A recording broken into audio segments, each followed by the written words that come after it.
Welcome to the Ari Hoffman Show on Talk Radio 570 KVI, your home for the politically homeless, streaming live at KVI.com and the KVI app. If you want to be part of the most dangerous show on the airwaves, give us a call or a text on the Warrior Injury Law Studio line at 206-421-5757. That's 206-421-5757. Coming up this hour, Hamasniks are planning on occupying the quad at UW, and should your gender get your cheaper housing in Seattle? But before we can get to any of that, time for your daily dose of adrenaline. You want me to stick this into my heart? Are you f***ing nuts? Right now, as we speak, John Krasinski, Mark Wahlberg, and Chris Pratt are all calling their agents, saying when they make the movie about rescuing that weapons systems officer in Iran, I want the lead role. I think Matt Damon is probably in the running too, but then some producer's going to go, too old. Yes, too old to complete the training. That's probably what will happen. I mean, and how much money does the U.S. government really have to spend on rescuing Matt Damon? Billions. I don't think we need to rescue Matt Damon again. It's a good question. How old are these guys? Do we know? Did they release that? So, which guys? The guys that got shot down? Yeah. I assume they're not our age. I was going to say, so it might even wipe off all the other guys that you just named. It might. It might. We might have to be looking for new Australian people to play Americans. Some of these young people in the TV shows that hasn't become a movie star yet. Somebody from some Netflix show or something like that. Something we don't even know about yet. So, you know what that means, though? That means some skinny young thing. Like some skinny young punk who wears the tight clothing. And I'm like, no, I want some guy who looks like he belongs in the military, not some guy who looks like Pee Wee Herman. And as I said, probably British or Australian who's doing an American accent. So. Yes. And like Christian Bale in that, what was it, the Vietnam one? Oh, yeah. Yeah. It'll come to me. I didn't like it that much, but yeah, that was good. Anywho. So this was an incredible, right out of a movie operation. Right out of a movie. An F-15E Strike Eagle gets shot down over Iran on Friday. 2 crew members eject. The pilot is rescued within 6 hours. But the second aviator, the weapons system officer, is missing in the Zagros Mountains in Iran. For those of you who may need a little movie help with this, let me walk you through it. This is not exactly the plane from Top Gun Maverick, but imagine the 2-seaters. It's a version of that. It's an F-15, not F-18 like it was in the movie. So it's the guy in the back. It's the Bob, the weapons, the guy who's trying to make the eye work in the back so he could drop the missile in. It's that guy. Or if you want to go the Star Wars way, it's Wedge in Empire Strikes Back. No, Wedge is a pilot. No, isn't who's the one that's no? Oh, Dax. Dax. He's in the back of the snow speeder. He gets stomped out by an AT-AT. Yeah, no, he gets shot first, then he gets stomped out by an AT-AT. Right. No, if you want to do the Star Wars one, it's R2-D2. There you go. There you go. Doing your run on the Death Star. That's right. Now, the mountains in Top Gun Maverick were actually, they used our mountains here. They used the Cascades in the Olympics to film that movie because it looks a lot like the mountains of Iran. That's what they were going for in the movie. Okay? Everybody up to speed? You all have all your movie references. Okay. So he's shot down and there's no F-14 Tomcats to steal, and he doesn't have Tom Cruise with him. This guy is already injured. He's got a concussion. He's bleeding heavily. And what does he do? He manages to climb 7,000 feet to the top of this summit. This is the craziest thing ever. Climbs up there. I don't know how high he got, but he climbed pretty high. And then he crams himself into a crevice up at the top. That's what he does. Concussed. He's up there, and he sends out a distress signal. Now, if Iran had captured this guy, Iran are the ones who wanted the hostages for Hamas on October 7th. Iran are the ones who love hostages because then they could say to the U.S., you're going to do this, and it's going to happen, or else. And they're going to hold this guy for as long as they want. Now, we know that they held the hostages with Hamas because Hamas is a proxy for Iran for close to 3 years. Close to 3 years they had these guys. So, what would have happened to a U.S. service member? Now, the U.S., 200 years of military tradition of never leaving a man behind. That was executed amazingly over the weekend. Iran is now bribing people in the area with $60,000 to $80,000 if they find this guy. And since their economy collapsed, that's a lot of money. Lucky, and I'll say if they were lucky, they weren't be shot down at all. Luckily for these guys, they were shot down in a region of Iranians that don't like the Iranian regime. So they were kind of hindering the efforts of the Iranian regime to find this guy. But if Iran had gotten their hands on him, can you imagine not only what they would have done to him, but what they would have asked for to get him back? So Iran is combing the mountains, not like Spaceballs, but they're combing the area. They're looking for him wherever they can find this guy. They're bribing civilians, militias, whoever to find this guy. The U.S. launches a massive rescue mission. And just to show you not only how awesome the U.S. is, but how dominant we are in Iran, they not only managed to fly in, have no casualties, build a tiny little runway, blow up their own stuff when some of it got stuck there, fly out, save the guy, no casualties. They sent in over 100 aircraft, special forces, you name it, and they weren't sure if the signal was actually the guy. Now, here's something fascinating. The weapon system officer transmitted a message, God is good. And that helped verify his identity because his friends on the ship, his friends in the squadron, anybody who knew him knew he was a religious guy. And he was sending a message, yeah, it's me. Because Iran can fake a signal and lure a whole bunch of U.S. service members into a trap. Can you imagine if this had been a trap? Then we have the help of our allies. Israel was involved in the intelligence gathering of this operation. They may have been militarily involved. We don't know by how much. But on top of that, you then have the CIA. The CIA is saying, hey, Iranians, we got this guy walking out this way. We saved him over here. And then what happens is the Iranian military goes over there to try to block the U.S. from getting out. And they managed to divert attention away from where they were going to be. They did this rescue under fire. Incredible. Absolutely incredible. What happens is this makeshift runway they set up in Iran, a couple of their planes get stuck in it, and the planes can't take off again. They managed to evacuate the guys from those planes, too, and blow up those planes. Meanwhile, you've got Iran running around going, look what we did. Look what we did. We blew up those planes. No, you didn't. The U.S. blew up their own planes so it wouldn't fall into your hands. And again, to show you how internet life is not real life, there was this picture of an A-10 Warthog and 2 cargo planes going around the internet, which was, look what we lost to save this one soldier, this one airman. And this was ratioed. People just said, are you insane? A person's life is worth 3 airplanes. We have hundreds of airplanes. You can always build a new airplane. When a person's dead, they're gone. That's it. But the podcast first crowd was all mad about the blown up airplanes. Are you kidding me? When Maverick and Rooster get back to the aircraft carrier, nobody's worried about their 2 airplanes. They're happy that they got back to the aircraft carrier. That's what it's about. Absolutely incredible. Incredible, incredible, incredible. I can't think of another word for it. I really can't. Here's what the president, who gave a press conference about this today, said. Despite the peril, the officer followed his training and climbed into the treacherous mountain terrain and started climbing toward a higher altitude, something they were trained to do in order to evade capture. They want to always go as far away from the site of the shoot down. You want to go as far away because they all head right to that site. You want to be as far away as you can. And he was injured, and he was an amazing, amazing thing.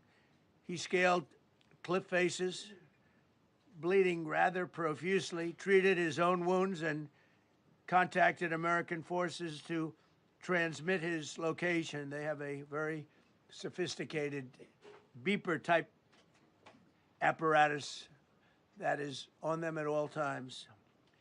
And when they go out on these missions, they make sure they have lots of battery space and they're in good shape. And this one worked really well, amazingly, saved his life. We immediately mobilized a massive operation to retrieve him from the mountain holdout. And he kept going higher and higher. The mountain kept getting rougher and rougher and really very, very hard to find. The second rescue mission involved 155 aircraft, including 4 bombers, 64 fighters, 48 refueling tankers, 13 rescue aircraft, and more. That's how much we value human life. And that's the difference between us and our enemies. Hundreds of aircraft, hundreds of men/women, whoever's in those planes, and whoever's in the special forces, going to rescue one guy because we value life. Our enemies don't value life. Our enemies value death. We say, leave no man behind. We'll even bring back the body because we value life. Dan Smith says over on the text line, they rescued him Iron Eagle style. I don't know about if it was Iron Eagle style. I don't think it was that, but that's a funny way to draw it. I don't think it was Iron Eagle style. They're pulling this guy out. But this is incredible, truly incredible. The CIA director was also weighing in on how they confuse the enemy. At the president's direction, we deployed both human assets and exquisite technologies that no other intelligence service in the world possesses to a daunting challenge comparable to hunting for a single grain of sand in the middle of a desert. This was also a race against the clock, as it was critical that we locate the downed aviator as quickly as possible, while at the same time keeping our enemies misdirected. For that reason, in addition to the human and technical assets deployed by the president to find our airman, CIA executed a deception campaign to confuse the Iranians who were desperately hunting for our airmen. On Saturday morning, we achieved our primary objective by finding and providing confirmation that one of America's best and bravest was alive. We're not going to know all the details today. And even though there was a press conference, there was this great moment in the press conference. I couldn't find it when I went back looking for it, where President Trump turns to the head of the CIA and Pete Hegseth, and he says, Can I tell them how many men we sent in? Can I tell them how many airplanes we sent in? And they go, no, sir, we'd prefer that you didn't. And he goes, okay, it was hundreds of men we sent. You can't stop him from being him. We don't know all the details yet, but we got enough details. And then there's a very, very, very religious angle to all this. He was shot down on Good Friday. He was rescued on Easter Sunday. And even somebody like me who's not Christian, who's not Catholic, who's very, very Jewish, this was religiously inspiring. Here's Pete Hegseth. One downed airman evaded capture for more than a day, scaling rugged ridges while hunted by the enemy. When he was finally able to activate his emergency transponder, his first message was simple, and it was powerful. He sent a message, God is good. In that moment of isolation and danger, his faith and fighting spirit shone through. You see, shot down on a Friday, Good Friday, hidden in a cave, a crevice, all of Saturday, and rescued on Sunday. Flown out of Iran as the sun was rising on Easter Sunday. A pilot reborn, all home and accounted for, a nation rejoicing. God is good. Now, that's religiously inspiring. And I know what you guys are going to say from my earlier question. Got to get Mark Wahlberg now. He's the religious one. You got to get Mark Wahlberg for that. But over here on the text line, we have a suggestion here. They're actually thinking, this is the 253. They want Chris Hemsworth. And I think Chris Hemsworth is our age now. Don't you need the other Hemsworth at this point? The one who cheated on what's-her-face? Yeah, right now it looks like the poll that we have going of who should play this guy, it looks like Chris Pratt is winning. It looks like it's Chris Pratt, Mark Wahlberg, John Krasinski, or Matt Damon. It looks like very few of you actually want Matt Damon. Looks like it's going to come down to Chris Pratt or John Krasinski. But this is incredible. This is really an incredible story. I can't wait for the movie. I can't wait for the book. I can't wait for the movie. I can't wait for the book. I will buy all of it. I will spend all my money on all of this. It's such an incredible story. So we save this guy. American exceptionalism is incredible, is being championed throughout the world. A lot of American pride. I want to pick up an American flag right now and just run through the streets of Seattle singing the national anthem with a story like this. But the war ain't over. So what comes next? What are we doing next? Here's the president. This is a critical period. They have a period of, well, till tomorrow at 8 o'clock. I gave them an extension. They asked for an extension of 7 days, right? I said, Steve, give them 10 days. 10 days is up actually today, so I gave them 11, I guess, indirectly. I thought it was inappropriate the day after Easter. I want to be a nice person. They have till tomorrow. Hang on. You think a lot of people in Iran are celebrating Easter? Okay. All right. That's nice. Give the service members some time off. That's fine. Now, we'll see what happens. I can tell you they're negotiating, we think, in good faith. We're going to find out. We're getting the help of some incredible countries that want this to be ended because it affects them also. A lot of people are affected by this. But we're giving them till tomorrow, 8 o'clock Eastern Time. And after that, they're going to have no bridges. They're going to have no power plants. Stone Ages, yeah. Stone Ages. You mess with the bull, you get the horns. So I have two questions for our audience. One, who do you think should play this guy in the movie? Right? Give your own suggestions of who you think it should be. We came up with Matt Damon, Mark Wahlberg, John Krasinski, Chris Pratt, and somebody suggested Chris Hemsworth. Don't say we. You. And Don't Aaron say helped. we. Aaron helped. I asked Aaron for some help. You didn't help All at those all. guys are too old. I guarantee you they're too old. Leading men can carry a movie. Okay, you got somebody else, that's fine. Clint Eastwood can direct it. Or do we get the guy who directed every other Mark Wahlberg movie, but he only works with Mark Wahlberg? Okay. Second question is, do you want Trump to bomb the crap out of Iran after this? Do you want Trump to just say, enough, let's finish this up? Let's go in there, take out the power plants, take out the bridges, take out the refineries, take out everything else and just be done with it, and let's finish the job. What do you think we should do? Give us a call or a text at 206-421-5757. That's 206-421-5757. Now, mind you, while everybody else is talking about American exceptionalism, American military might, a bunch of local Hamasniks have plans to take over the Quad at the University of Washington. Are we going to see a repeat of the Gaza encampment this Wednesday? We'll give you the details when we come back. You're listening to The Ari Hoffman Show.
All right, guys, I love you, but you would all make terrible casting directors in Hollywood. I got my bias because I'm going after the guys that I know. I don't know who any of these young people are. Yeah, let's send in Austin Butler, who played Elvis, to go be the downed pilot or something. That's my pick. That's who Kevin was.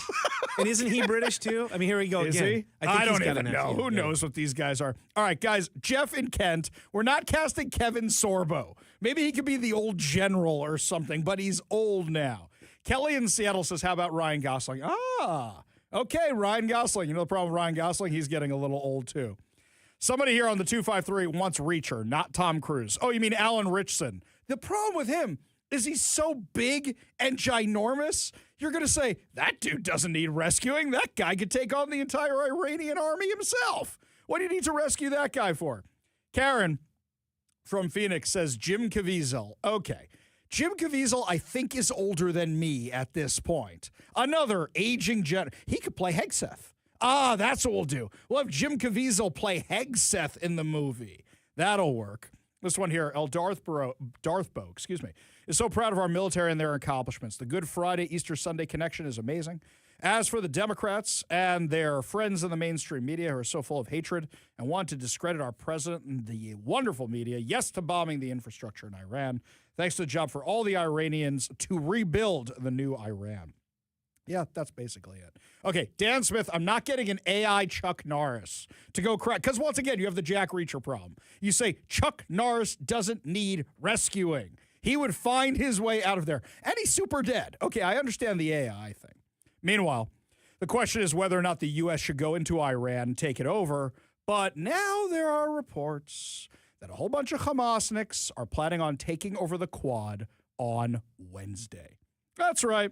According to intrepid reporter Jessica Hoffman over at Jewish News Syndicate, the rally titled Take the Quad is organized by Students for a Democratic Society, which stated that it chose the timing to coincide with peak visitor traffic for the university's annual cherry blossom display.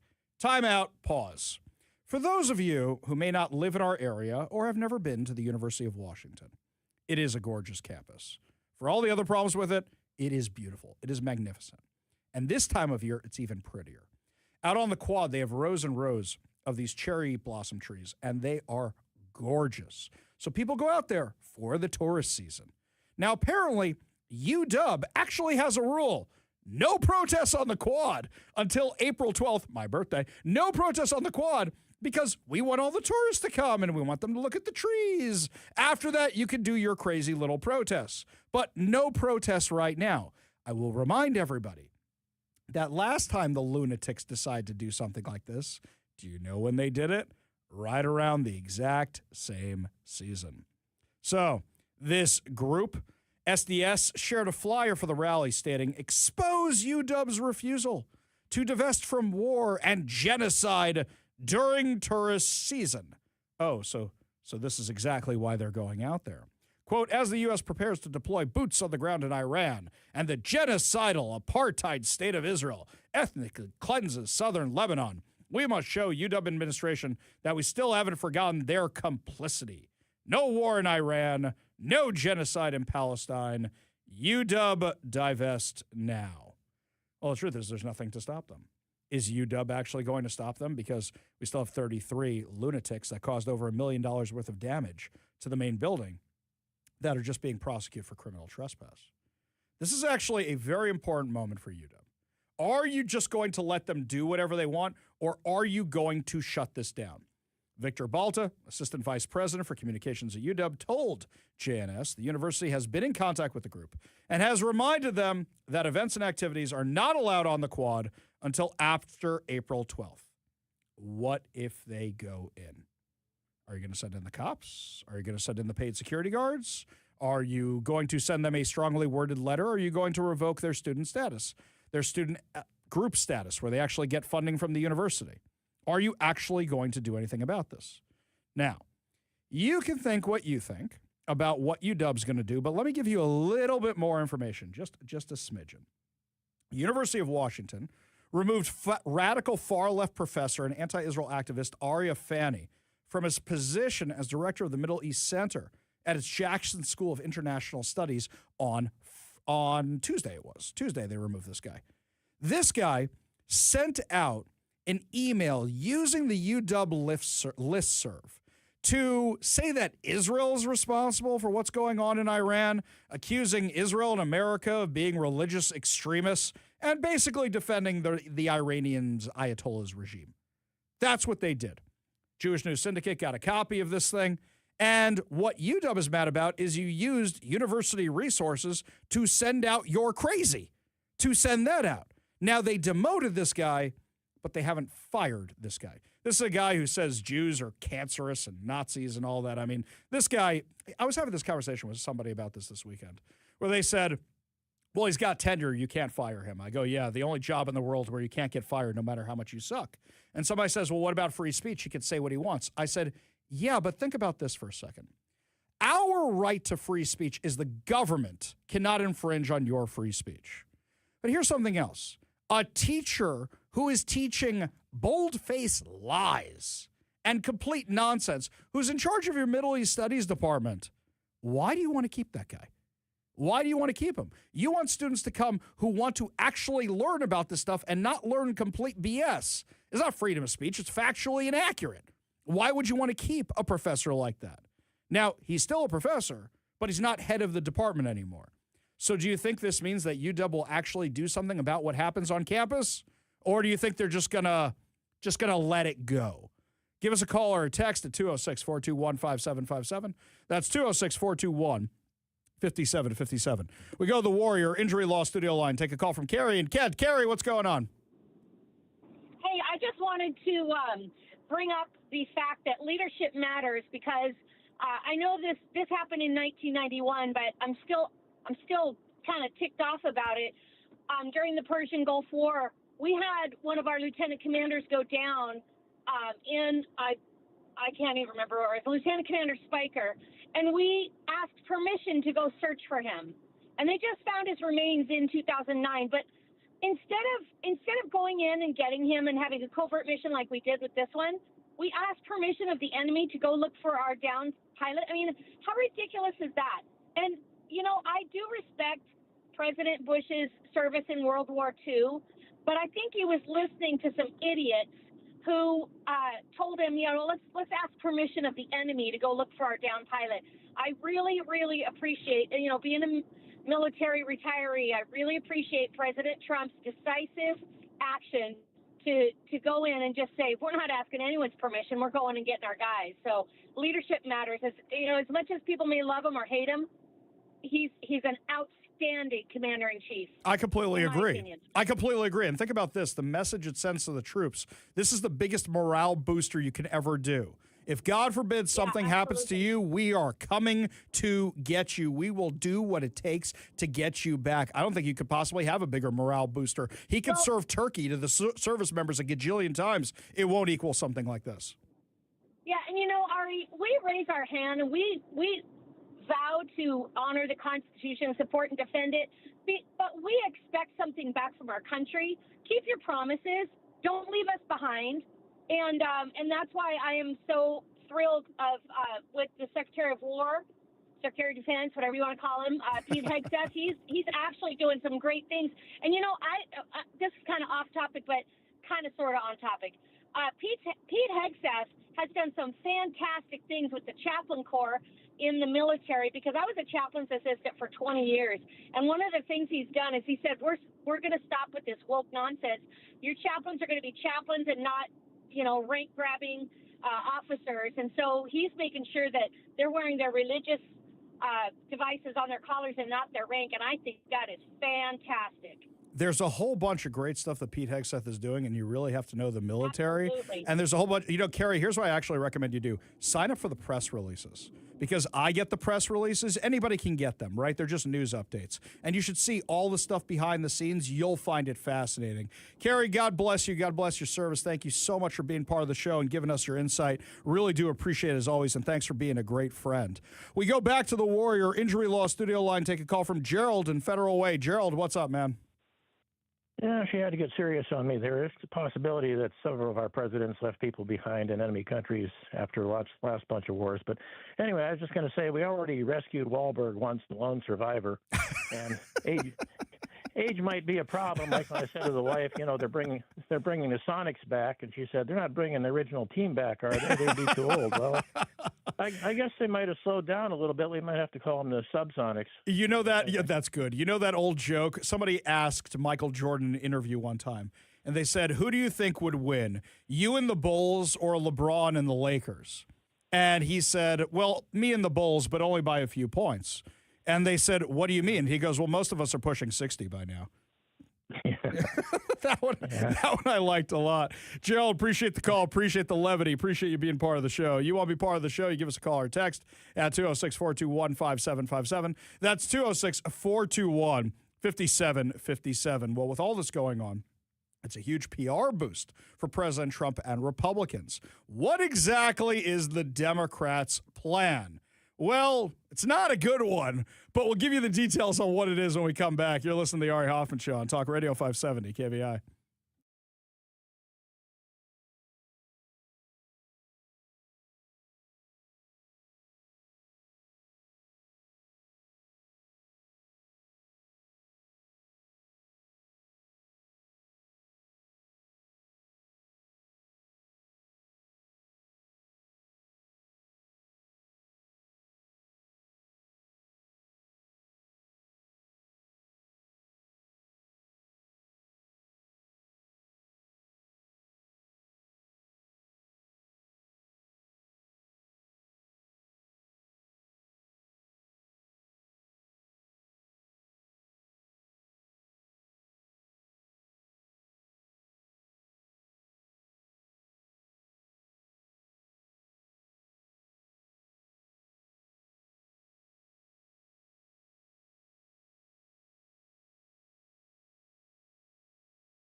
Okay, now your suggestions are getting a little bit better. Who should star as the Wizzo in the, I was told, Richard told me it's called a Wizzo, not Weapons System Officer, Wizzo. Who should star as the rescued Wizzo in the upcoming movie? This one here from the 360, I reckon Glenn Powell should be in that discussion, even though purists might balk since he's already been cast as a naval aviator. In fact, twice. Don't forget, he wasn't just in Top Gun Maverick, he was also in that Devotion movie. So there's, by the way, I really like that movie. I know it's with the guy who isn't allowed to be in Hollywood anymore, but that was a good movie. I really like that one. Andrew Garfield, just because of Hacksaw Ridge 206? I don't know about the Andrew Garfield, the third Spider-Man. I don't know, but maybe. I mean, he's got to be up there now, too, right? I mean, like Glenn Powell's 37. He's 37. He's 37. So, okay, well, here, Bob... Again, this is another guy like Miles Teller right. that they've been trying to make a thing in Hollywood so long that when he's finally sort of become a thing, the guy's pushing 40. There you go. And I can say this, I'm almost 50. Well, actually, hang on a second here. This one here, Bob in the 509 says the recovered Wizzo is a colonel. So he's on the older edge. He's not a young little 20s guy. Now we're getting somewhere. Which, by the way, the fact that he climbed that mountain is even more impressive now because you and me trying to climb mountains, I don't even want to do that hike for the Space Needle fundraiser thing because I'm just out of shape. But yeah, that's not bad.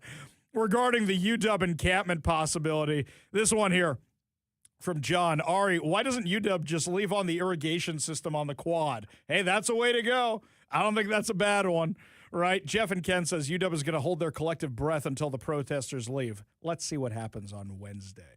We'll check in with that. Meanwhile, you would think the Democrats, with Trump's approval rating being not so great before the pilot was rescued, and the economy being not so great, is it improving some areas? Yeah, with gas prices being sky high. You would say, okay, now's the time to pounce. Now's the time to pounce on the Republicans. So what's your plan? Go to Cuba. I kid you not, this is the plan. Let's all go to Cuba. Woo, Cuba. That's what we're talking about here? So Pramila Jayapal apparently went to Cuba to hang out with the commies, which I guess fits because she wants to stay there. You know, she likes the commies so much. And now she's all mad and says that the U.S. is bombing Cuba? Hang on a minute here. I'm confused.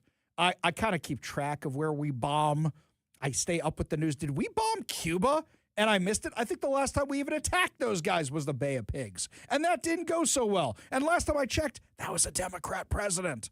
Are we bombing Cuba? What the hell is she talking about? Oh, now they're trying to say lift the blockade on Cuba? This is what we're talking about? Why? So the communists can do better down there? So our very own Pramila Jayapal led a whole contingent of apparently Congress people down there to Cuba. Hey, you want to see communism in action. You want to see socialism in action. Just hasn't been done right yet. Want you stay in Cuba.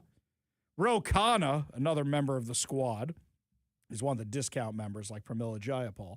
He says that if the Democrats win back the House, they're just going to impeach Trump. You know, guys, maybe take a page from history.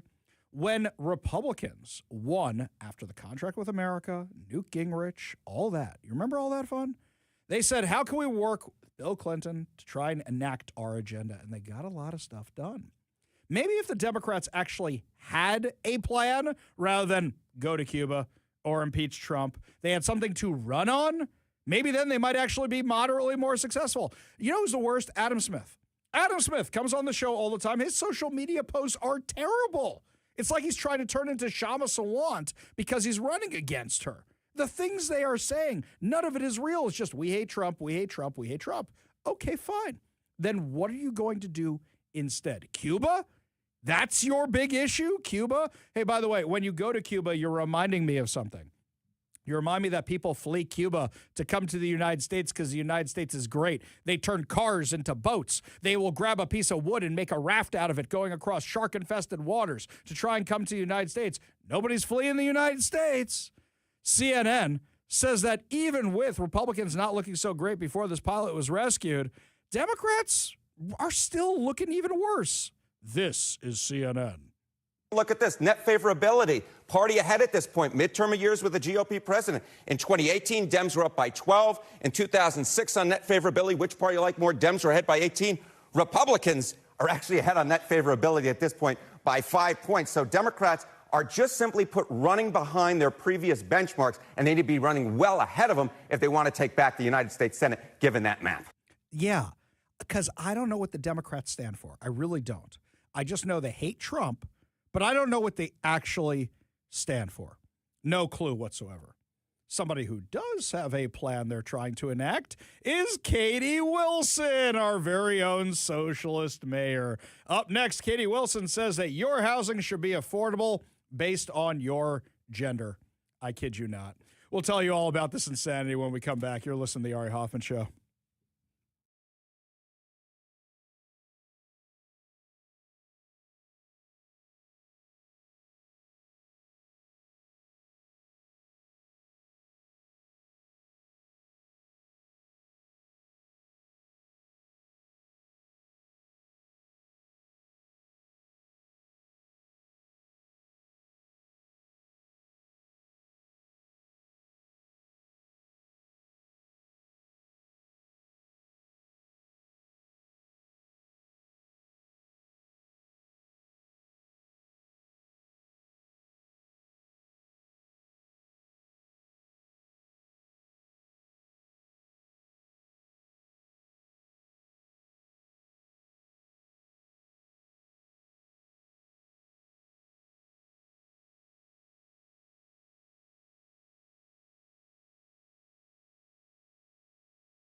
When I'm not in studio, one of the things I do is write articles. When I'm not writing articles, one of the things I do is property management and real estate. And for anybody who has any landlord jobs, owns any properties, property management, anything, you just want a good tenant. You don't care who they are.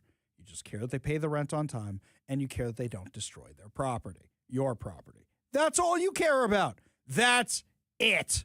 Unfortunately, Democrats are trying to make it as hard as possible for that to happen. And they're saying, well, here's all the hoops you have to jump through, and you have to take somebody who's a convicted felon, you name it, anything. They are trying to make it hard for landlords. Hey, you don't have to pay your rent for 2 years because there's a flu. That's the kind of stuff they do. Well, Katie Wilson is having all these little sit-downs and discussions with people about how unaffordable Washington is, even as she's trying to put more taxes on us here in Seattle. Because what she's trying to do is she's trying to line things up for not just an income tax, but rent control, which is only going to make life unaffordable, harder for the people who actually own the properties, including lots of mom and pop landlords who, last time I checked, they were 75% of Seattle's landlords. That's what's going to happen here. So she's on this little tour, and she's sitting down with people. So she decides to talk to Tris. Tris is a man who's dressed as a woman. I don't care what the person looks like. My thing is that things here should be affordable because you don't tax the landlords to death. You don't raise their property taxes and they have to raise rent. But Tris was saying how they can't live in Seattle because of their gender? Excuse me? So there's like the sticker price of your apartment where you're like, this is how much you're going to be paying a month. And then what else did you discover? Now there's fees that come with living in an apartment that make it not as cheap as maybe it was advertised.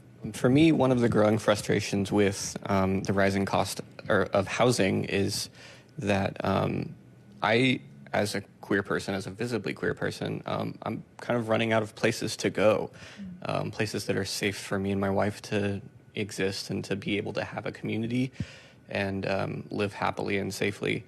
And being priced out of one of the few places that is so progressive, that is so welcoming of me, is not a good feeling. And it's a little bit disheartening because we would love to experience all that this city has to offer all the time, but we don't have that opportunity all the time because of how much money we're having to spend on housing. Maybe you should read the contract, and the contract talks about all the fees that are in there. This has nothing to do with your gender whatsoever. This has to do with the fact that the very progressive policies you're supporting are what's making Seattle so unaffordable, and you don't realize it.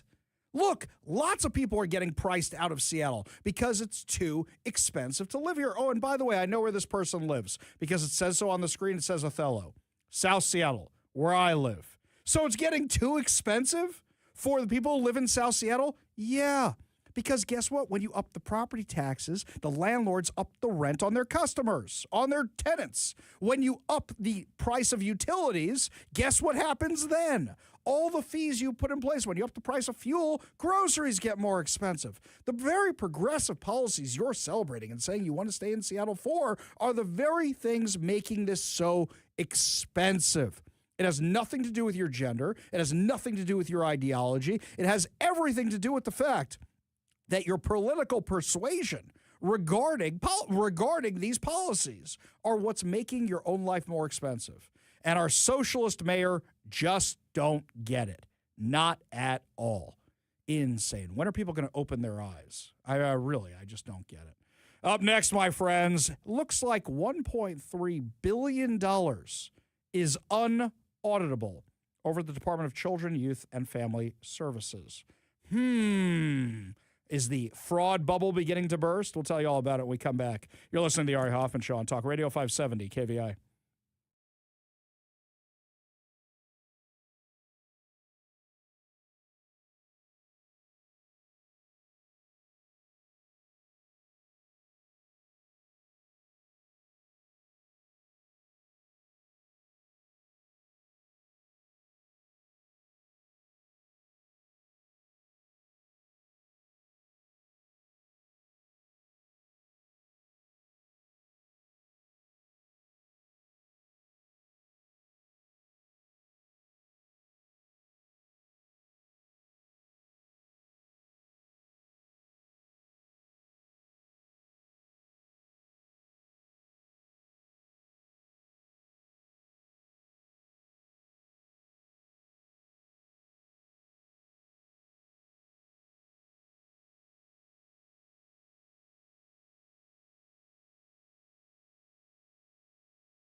Welcome to the Ari Hoffman Show on Talk Radio 570 KVI, your home for the politically homeless, streaming live at KVI.com and the KVI app. If you want to be part of the most dangerous show on the airwaves, give us a call or a text on the Warrior Injury Law Studio line at 206-421-5757. That's 206-421-5757. Coming up this hour, the fight to save elected sheriffs and the fight against the income tax is going to the Washington State Supreme Court. But before we get to any of that, it is now your chance to possibly win $2,000 cash and have KVI pay your bills. That's why our Pink Floyd in-house cover band is joining us today to help us set the right mood for you to possibly win $2,000 in cold hard cash. Now, here's how this works. I'm going to give you a word, and you're going to text that word over to the number that I give you. Not your name, not your address, not your phone number, not Ari, you are so good looking, but you packed on the pounds from Passover. None of that. You just text the word itself and do it just once to the number I give you, and you'll be entered for a chance to win $2,000 in cold hard cash. Today's word is secure, as in your money is secure from us, but not from Bob Ferguson. As in, you can rest secure that the Ari Hoffman Show is only giving you the facts that you need to know. Text the word SECURE, SECURE, to 206-421-5757. That's 206-421-5757. And you only have until 4:30 to do that, guys. Not until 5 o'clock. A lot of you are missing your deadline. And I noticed because they're coming through the text line after 4:30. So make sure you do it before 4:30 Pacific time. Switching gears, my friends, you're going to need that money. Why? Because tax season's coming up. And here's something else. You know how we've been talking about how much fraud there probably is here in Washington? You know how I've been saying time and time again, guys, I think the fraud here is way worse than Minnesota. The question is, who's worse, us or California? And you know how the Democrats continuously refuse to investigate any of it? Well, guess what? We have a new report out from the Washington State Auditor. And a citizen journalist told me about this, sent it over my way. I was reading it last night. Our friend Kristen Mag, who you might remember went around with Jonathan Cho and Cam Higbee checking out the allegedly fraudulent daycares here in Washington. So she sent this my way. Washington State's childcare subsidy system is facing new scrutiny after state auditors confirmed that more than $1.3 billion, billion with a B, in spending over 4 years was unauditable. Wait, what? So, in theory, all of that could have been fraud, but you have no idea because you have no way of auditing it? How exactly does something like this $1.3 billion? Look, when I do my reconciliation at the end of the month of my checkbook and there's $1 or $2 out, no big deal. If there's $10, I wonder if my math was off. $100 is missing? $1,000 is unaccounted for? I start getting worried. $1.3 billion over 4 years. You guys can't even audit it. According to data from the Washington State Auditor's Office, the Department of Children, Youth, and Families failed to maintain the records necessary to audit federal child care funds from 2021 through 2024, which means auditors cannot even verify how the money was spent at the provider level. What does the Department of Children, Youth, and Families oversee? Oh, right, the daycares. In 2024, auditors could not verify $416 million. In 2023, they couldn't verify $356 million. In 2022, it was $268.5 million. And in 2021, it was $293 million. Wait a minute. Let's do this the opposite way. 2021, it was $293 million. 2022, it was $268 million. 2023, it was $356 million. Now it's $416 million. You mean that number's been getting worse and worse and worse over the last 4 years? And at no point did you say, hey, guys, we've got $293 million missing here. What happened in Superman 3 when the bad guy realized that Richard Pryor was stealing the pennies off every transaction? What happened in Office Space when all of a sudden Bill Lumberg was informed that Peter and his friends had stolen a whole bunch of money using the same scam from Superman 3? They noticed it right away. $293 million in 2021? You didn't go, guys, we have a serious problem here, and fix it for 2022? Instead, you just let it. Who knows what it is this year? Well, let's see. Let me extrapolate this out. So basically, if we follow the exact same pattern, you're looking at an excess of $500 million for 2025. That's inaudible. That's insane. That's absolutely crazy. The state auditor's office acknowledged how bad this is, saying it had to disclaim the entire program because it could not be audited. Quote, being unable to audit these federal funds is a serious and troubling matter. You think? Emphasizing that the fraud is now the job of law enforcement, not auditors. Wait a second. So who's going to investigate this? Let's see. We know that Nick Brown's not going to do it. Nick Brown says we're all a whole bunch of racists for even bringing this up. Well, Washington State Patrol, do they really do this? How about Doge? Oh, no, they're evil. They're Trump. So who's actually going to do this? Now, the audit doesn't say it's actually fraud, but it says there's no way of knowing if fraud actually exists. A separate 2025 audit, which we talked about last week, found $37 million in questionable childcare payments in a single year, tied to missing attendance records, overbilling, and a lack of proper documentation. DCYF previously acknowledged $2 million in overpayments to providers, while auditors said it was impossible to trace payments for 4 consecutive years. Internal reviews have also shown that 67% of audits identified overpayments, reinforcing concerns that the system is not catching problems before money goes out the door. So basically, they're following the pay first, verify later model. You don't have attendance records, so you have no idea who's actually going to these schools. You don't know if anybody is actually going to these schools. How many quality leering centers do you think we have here in Washington, which nobody's going in and out of? You guys have actually sent me pictures, and you guys have sent me videos of a lot of these places. You guys sent me one that looked like it was abandoned. Forget the fact that there was no sign on the door. It looked like it hadn't been in use for years. So maybe these are all ghost daycares where there's not actually any children, but they're still getting mountains of federal funding. We have no idea. We have no idea.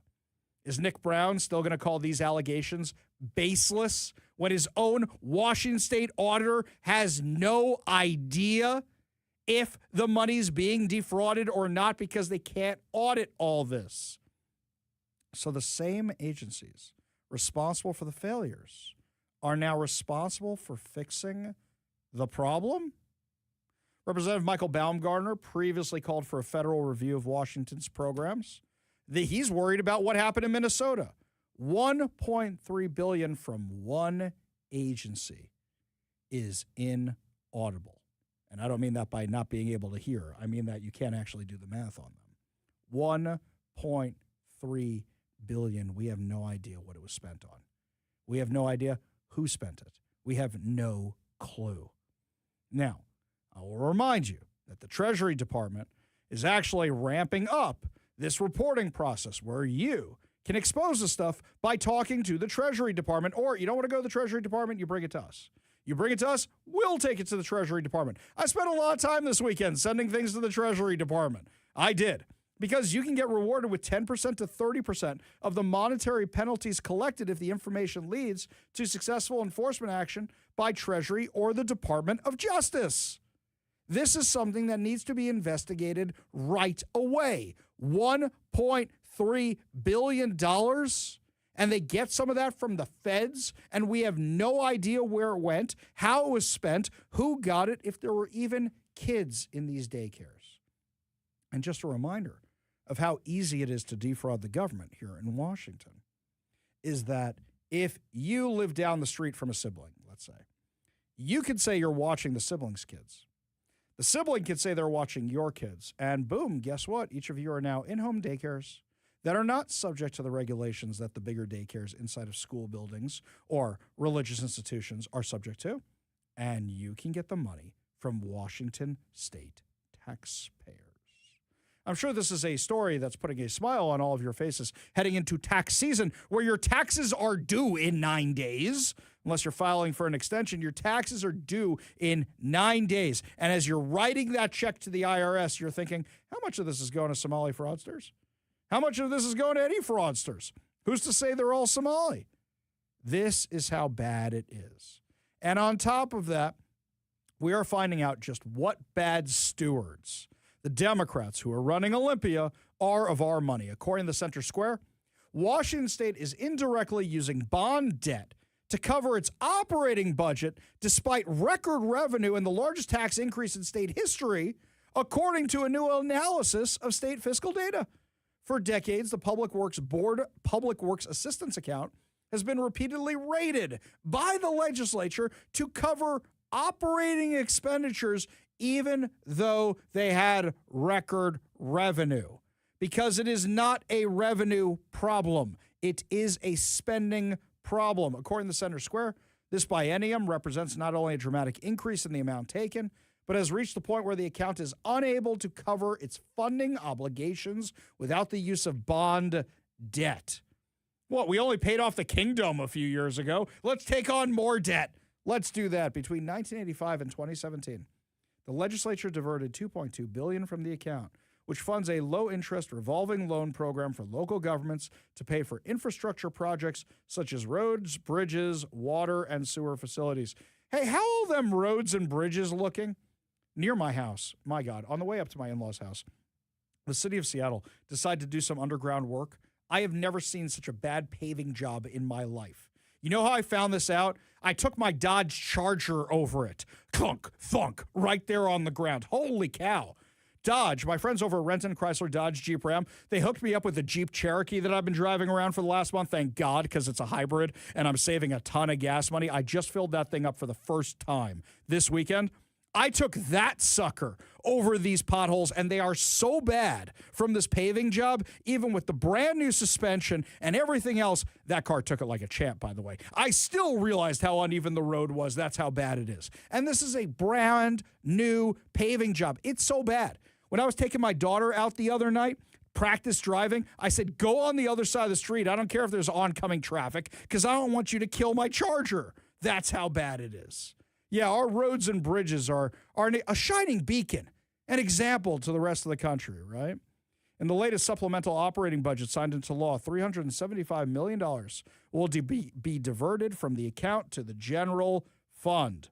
However, according to the Association of Washington Cities, the combined diversions from that account within all budgets for the biennium will be more than $800 million. Well, yeah, you got to cover your fraudulent daycares. You need $1.3 billion to cover that, don't you? Only a portion of that will be covered by the $389 million in bonding authority from the legislature. The result is the state will be borrowing money at a higher interest rate than what's offered by the PWWA funded loan program it's backfilling.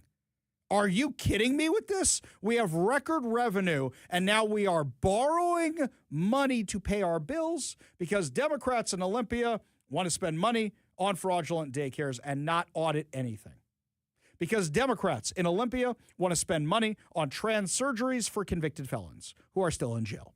Because Democrats in Olympia want to spend money on laser hair removal for trans inmates. Because Democrats in Olympia want to spend money on art galleries that are really service stations for men to do what they do with other men, like that Rain City Jack's place. How many other wasteful programs can you think of? This is crazy. This is absolutely crazy.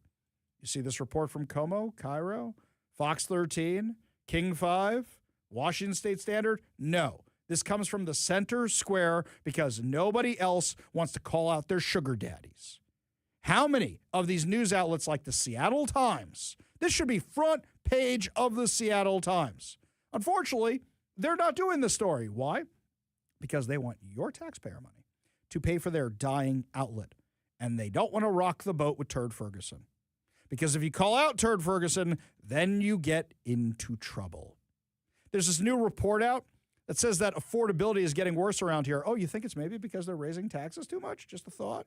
According to Como News, as prices rise for everything from everyday household items to groceries and gas, a new report suggests that Washington's affordability crisis is persistent and accelerating. Wait. I thought all these new taxes were supposed to make life more affordable for us.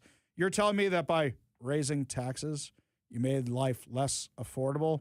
According to a March report released by Washington Roundtable, a nonprofit comprised of senior executives of major private sector employers in the state, the Evergreen State is the 5th most expensive place in the country, and the affordability gap among Washingtonians is widening. Quote, from housing and utilities to food and transportation, rising costs are reshaping household budgets and narrowing everyday decisions about where and how people live, work, and plan for the future.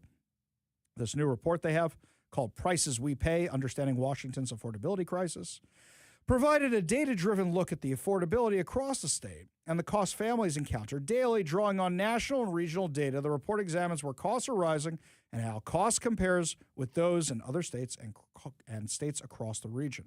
According to the report, Washington households are spending more on average with housing and utilities. Why housing and utilities? Well, let's see. You raise the taxes so high on the landlords that they raise the rent prices. Utilities, you guys have the Climate Commitment Act, which is this pie-in-the-sky insanity that's supposed to stop climate change, which isn't actually doing that. It's just going to Democrats' pet projects and some of their pockets, and that's raising your utility rates. Food and transportation account for 59% of consumer spending.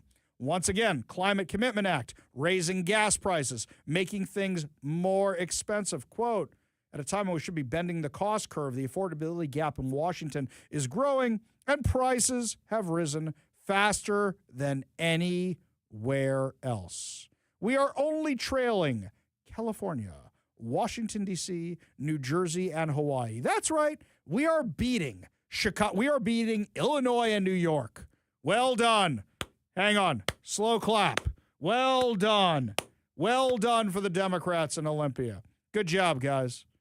And in fact, our inflation is outpacing everybody else. Our unemployment rates are going up higher, even as the national unemployment rates are coming down. And while all this is happening, you have the wealthy fleeing, and you have the average person fleeing because they know that income tax is going to affect them. And you have more businesses that are shutting down or moving out of state. Do you now see how all this is tied together? Do you understand it? And what do you think is going to happen when those millionaires and billionaires pick up and leave Washington? We're going to be left holding the bag. That's why Turd Ferguson and the Democrats, in their latest budget, have a budget line item for hiring more agents for the Washington Department of Revenue. They are literally copying the Joe Biden plan by having more IRS agents in their spending plan to come after you. You think that's for the millionaires and billionaires? No, my friends. That's because this entire bill, which is the millionaire tax, which isn't a millionaire tax, is being used to change our entire tax code to come after you. That's what's happening here. Do not buy the narrative that this is a millionaire tax only on millionaires and billionaires. It's a tax on every single one of us. That's what we are fighting against. But that is not the only fight we have going on right now. When we come back, there's a fight underway to make sure that you can still vote to elect your sheriff and to make sure that an unelected board can't just remove them. Let's say there's a defund the police opportunity or something. We'll give you all details. You're listening to the Ari Hoffman Show.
Welcome back to the Ari Hoffman Show. Did you miss your chance to enter our keyword for the day? Don't worry, my friends. We have another chance for you to win fantabulous prizes. We are giving away four tickets to the Washington State Spring Fair. And the only way you can enter this is at KVI.com. There's rides, animals, food, free exhibits, motorsports, and new fair spaces all in one location. And best part is, Kevin and I are going to be there Friday morning. That's right, my friends. We'll have the exact times for you later in the week, but Kevin and I are going to be out at the Washington State Fair, probably right when it opens, like 10-ish or something like that. And then we're going to come back here in time for the show, so that way you get a full live show, because I know I've been missing a few days because of Passover. You get that in studio. So if you want to come see us, and you might be able to do it for free, you can win a 4-pack to the Washington State Spring Fair. Go on over to KVI.com. You can celebrate spring with us at the Washington State Spring Fair in Puyallup, April 10th through 12th and April 17th through 19th. Oh, you can wish me a happy early birthday when you see me this weekend. Oh, I'm so excited. This is great. Things are looking up all the time. Yes, that will be a great way to spend the Friday before my birthday. This sounds fantastic. So head on over to KVI.com. And then, guys, when you go there, it's going to ask you some personal information. And the reason it asks you this personal information is so that way we can give you the prizes. If you don't give us the personal information, you can't win the fantabulous prizes. So make sure you enter for your chance to win over at KVI.com. Plus, I'll tell you something else, my friends. At KVI.com, while you're there, you can listen to the podcast, you can stream the show, but also you can see articles that just went up today that I'm not talking about until tomorrow. So you can see the news before it is even featured on the show. Lots of reasons to head on over to KVI.com and make it one of your favorite websites to visit, plus winning fantabulous prizes. Now, meanwhile, things that are not good that are happening here in Washington.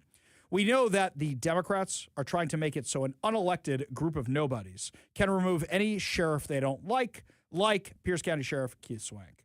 But at least the sheriffs are now fighting back. 4 Washington sheriffs have filed a lawsuit seeking to stop enforcement of Senate Bill 5974, arguing that the new law violates the constitutional rights of voters by allowing a state-appointed board to remove elected sheriffs from office. The complaint was filed Friday in Penn-Oriole County, I'm mispronouncing that, right? Superior Court was brought by Spokane County Sheriff Jeff Knowles, the County Sheriff Glenn Blakesley, Stevens County Sheriff Brad Mankey, and Ferry County Sheriff Ray Maycumber. This is huge, by the way, guys. They were pushing back on this. The complaint challenges SB 5974, a measure recently passed by the Washington lawmakers, Democrats, and signed into law by Democratic Governor Bob Ferguson. The bill updates eligibility requirements for sheriffs and other law enforcement leaders, but buried in all that, it has a provision which gives an unelected Washington Criminal Justice Training Commission the power to remove elected sheriffs if they lose certification or fail to meet eligibility standards. So here's what will happen. They look at a sheriff and they just go, "We don't like you very much because you're a Republican. We don't like you very much because, the sky is blue today. So guess what? We're just going to take away your certification and say, we don't want you to be sheriff no more." Boom. Bye-bye. Opponents of the law said the change marks a major shift in power away from local voters and toward state government. Hey, how about we do that with anything else? Oh, we don't like that a county official, a school board official got elected because they're a Republican. So you know what? We're just gonna nix them. No, not because they're a Republican. We've got legit reasons for doing it, right? In their complaint, the 4 sheriffs argue that beneath the bill's language about modernization lies an unconstitutional mechanism that weakens elections by allowing an unelected board appointed by the governor to effectively overturn the will of county voters. So Turd Ferguson is going to go, "Who's that person over there making all that trouble?" That's Keith Swank, sir. "Oh, Keith Swank, hey? I'll remember that name." Right, we'll get rid of him with the quickness. That's what's going to happen. We're just going to get rid of that guy because we don't like him. Quote, "The most concerning provision of SB 5974 grants an unelected state board the authority to remove a duly elected sheriff from office," Chelan County Sheriff Mike Morrison said in a statement opposing the bill. "This represents a fundamental shift of power away from voters and toward centralized authority." Spokane County Sheriff John Knowles made a similar argument in video testimony during a House committee hearing, saying that the legislation undermines 2 bedrock principles of Washington state law: voter sovereignty and free elections. The bill drew especially fierce criticism from sheriffs and Republican lawmakers who argued it was aimed less at improving professional standards than at creating a process for politically motivated removals. Pierce County Sheriff Keith Swank wrote on X before the vote, "Sheriffs who dare to push back get targeted. This is payback, not policy." And he is 100% right. In fact, Republicans referred to the proposal as the Get Rid of Keith Swank bill, arguing that Democrats were attempting, through legislation, what they could not do at the ballot box. Sheriffs are elected in 38 of Washington's 39 counties. Would you like to know the only one that isn't elected? Patty Cole Tyndall here in King County. And look how that worked out. You had Burien saying, we don't want homeless vagrants sleeping in our public areas anymore. Hey, King County sheriffs, you work for us. Can you get rid of them? And then you had Dow Constantine and Patty Cole Tyndall saying, no, we don't feel like it. You're going to deal with those homeless people. We're going to send them from Seattle, and you're going to have to deal with all of them.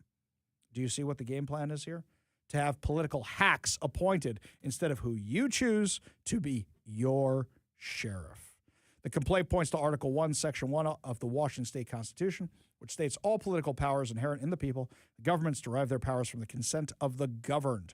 According to the sheriffs, the law violates that principle by shifting removal power from the public to an unelected commission. Look, you guys don't like Keith Swank? Do a recall petition. That's what we had to do with Shama Sawant.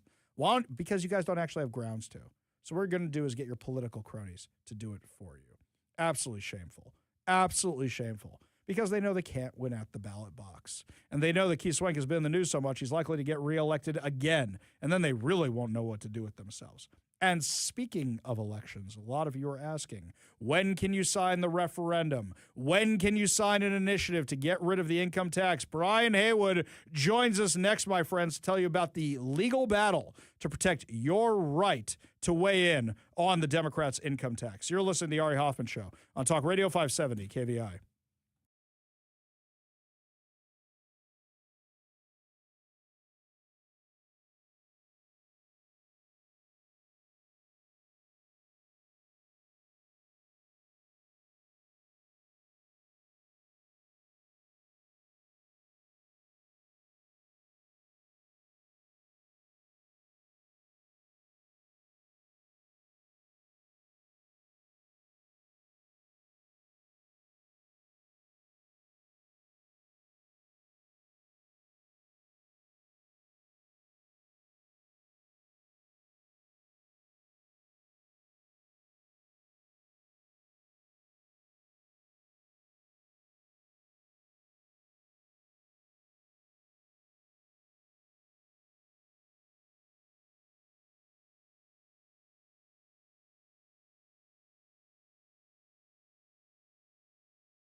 Referendum, initiative. What are we going to do to fight back against the income tax, which Governor Bob Ferguson signed into law, which the Democrats passed? Well, now that decision kind of comes down to the Washington State Supreme Court. Joining us now, the founder of Let's Go Washington, who proposed this referendum to make sure that we can repeal this income tax, is the founder of Let's Go Washington, Brian Haywood. How you doing today, buddy? Doing fantastic. So, it's a sunny day in Seattle, and it doesn't get any better, does it? Absolutely. I'm looking at the Olympics. I've been corrected on that. They're not the Cascades. They're the Olympics outside my window. It is an absolutely beautiful day. So let's talk about this. Some people said, oh, just go right to initiative. You decide to go down the referendum row first. Can you explain the difference between the two for our audience? Yeah, there's some pretty big differences, actually. The referendum, first of all, is a straight up or down vote that the Constitution gives to the voters when the legislature passes a law. It's just straight yes. You vote yes if you want to support the law they made. You vote no if you want to oppose it. And it's easy to understand, and it goes on the ballot in the November after the bill is passed. There's a couple of conditions with it are also different. You need 200,000 signatures to qualify it for the ballot, rather than the 400,000 you need for an initiative, number one. It has a much stricter timeline. We would have to get all the signatures by June 10th, the 200,000. So that's a very, very tight timeline. It's doable, but it's tight. And then the third piece for it, in some ways, which is really the reason I think they're putting these emergency clauses on everything, is that it wouldn't be subject to a financial impact statement where they get to write, oh, this goes for feeding babies and helping elderly. That's the tactic that they use to make every law unimpeachable. Yeah. So this is why they're fighting it so hard, because they know that a referendum, they can't play their games with the title. They can't play their games with a financial statement. And there's a more chance of people in Washington just saying yes or no on the income tax. So I can understand why they're fighting it so hard. But then the thing that I question is it's going before the Washington State Supreme Court. We haven't swung the court any direction yet. And in the past, they have always sided with the government against the people. So are you optimistic about what they might do here? I don't know if optimism would be quite the right word. I'm expectant. I think as citizens, like there's this sort of mentality in the state sometimes that, oh, we shouldn't even do it because they'll rule against us. And we just save the other side a whole lot of frustration, time, and money by giving up. And that's not really in my nature. I think the Constitution is fairly clear that it needs to have an immediate need, which this one doesn't. They've tried to play with the wording and say, well, it's either immediate, these other things, or anything that the state wants to do. And I think it's a fight worth fighting and taking the Supreme Court and giving the Supreme Court a chance to look at it. Now, they could rule against us. That's always a risk, and people are terrified of losing. And if you're terrified of losing, you shouldn't play baseball, you shouldn't bowl, you shouldn't do anything in life, right? I think you go out there and you fight the fight, and no one has really attempted to push back on this. I went and looked at how many bills, how many laws in this last session had something that looked like an emergency clause. And out of the 268 laws that were enacted, 23 of them had some sort of emergency clause. That's 10%. And I would expect a competent legislature, maybe you've got 0.5% that would have a real emergency. And if you're at 5%, you're sort of being abusive.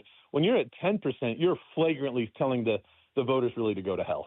Yep, and that's what they do all the time. We're talking with Brian Haywood, the founder of Let's Go Washington. So the referendum would be easier, and you would have an easier time doing it, but that doesn't mean you don't have to get a ton of signatures and do everything possible and get it on the ballot and fight the fight. This is just one angle of attack you guys have going on right now. What else are you guys trying to do that could fight back against not just this, but possibly reshape the court, possibly the legislature, and maybe make things better for the next legislative session? Well, this time we've really tried to build a broad coalition of people and groups and grassroots so that this isn't just sort of one group doing it and then getting shot down by the $80 million monster SEIU. There's a group that is actively going after the Supreme Court justices. This year, there are 5 Supreme Court justices that will be on the ballot in November. And anybody that's voted in Washington knows that normally you go on and there's one judge unopposed. And there's a group that's actively gone out and found some very good constitutionally oriented judges that will be running to oppose either their open seats or some people are being opposed, or they were just recently appointed by Bob Ferguson. So there's a historic opportunity there. That'll be one of the fights, I think, is really going after the Supreme Court. And people should care this time because it matters almost more than anything, right? There's no check. If there's no check on the legislature, they just do whatever they want. So this is an important part of it. Lastly, and then secondly, continue. Go ahead. No, you're doing fine. Keep going. Well, I think there's some seats that if you looked in the legislative session and you watched which Democrats were allowed to vote against the income tax, and it wasn't that they voted against it; they were allowed to by the sort of totalitarian rulers leadership in the Senate Democrat the Senate Democrat leadership and House leadership. The ones that voted no are all the ones that have really dangerous districts from a Democrat point of view. In other words, it's a district where if they didn't do that, they might have had a rebellion in their own district and they could lose. And so those are vulnerable spots that I think are worth looking at. And then, of course, we've got backup plans with initiatives that'll be filed or have already been filed, either to the legislature or to the people. Yeah, and all of those are things that we're going to need help with. We're going to need donors for. We're going to need volunteers for. But in the last few minutes, we have with Brian Haywood, who's the founder of Let's Go Washington. You and I have discussed this privately before, but, we're trying to stop a lot of the wealthy from leaving, but a lot of them have already left or re-domiciled or anything, and people aren't opening businesses here. It seems like we're fighting this fight, and I'm in this fight, you're in this fight. Are we too late? No, we're not too late. I don't think I think what happens, I've gone through this before. I lived in California when they did this exact same sort of craziness.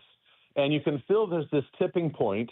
I think this year is one of those tipping points, however. Mm-hmm. I think that waiting into next year is a very dangerous thing because, number one, I believe they'll try to really kill the initiative process. Number two, I think that the wealthy already are leaving. You're going to see this big glut of $5 million homes just sitting there now. And then you also there's a fervor right now for people that say, let's fight. But you let something sit there and people kind of go, well, it just is what it is, right? And it's too hard to fight it. So I think that it's not too late. I think it can be done this year. But we really need everybody to step up at, whether someone's making $15 to $20 an hour, whatever the minimum is now, to the guy that's super wealthy, and really the people I think are going to be impacted the most are the farmers that the big farmers out in Yakima, the restaurant owners that have a couple of shops, right? The small business owners that have really worked hard to build something, and they've tipped over that $1 million range in revenue. They're the ones that are going to be hit, and it's going to be bad if those guys leave or shut down. Yeah. Yep, I completely agree, and that's what we have to worry about, which is why a lot of people keep saying, we need to pump this fight or push this fight to next year. I keep saying, no, the fight is now, and you're going to have a lot less voters if you keep this up. You got to make sure you do it now. So if you want to be involved in this, you want to make sure those referendum or initiative sheets come to your house, make sure you go to letsgowashington.com, and while you're there, remember that Brian is one guy and unfortunately doesn't have unlimited funds. If you can help out Let's Go Washington with a donation, because TV advertising is expensive, go to letsgowashington.com, pre-order your signature sheets, and donate right now. Brian Haywood, thank you so much for continuously fighting so hard on behalf of all of us. We really do appreciate it.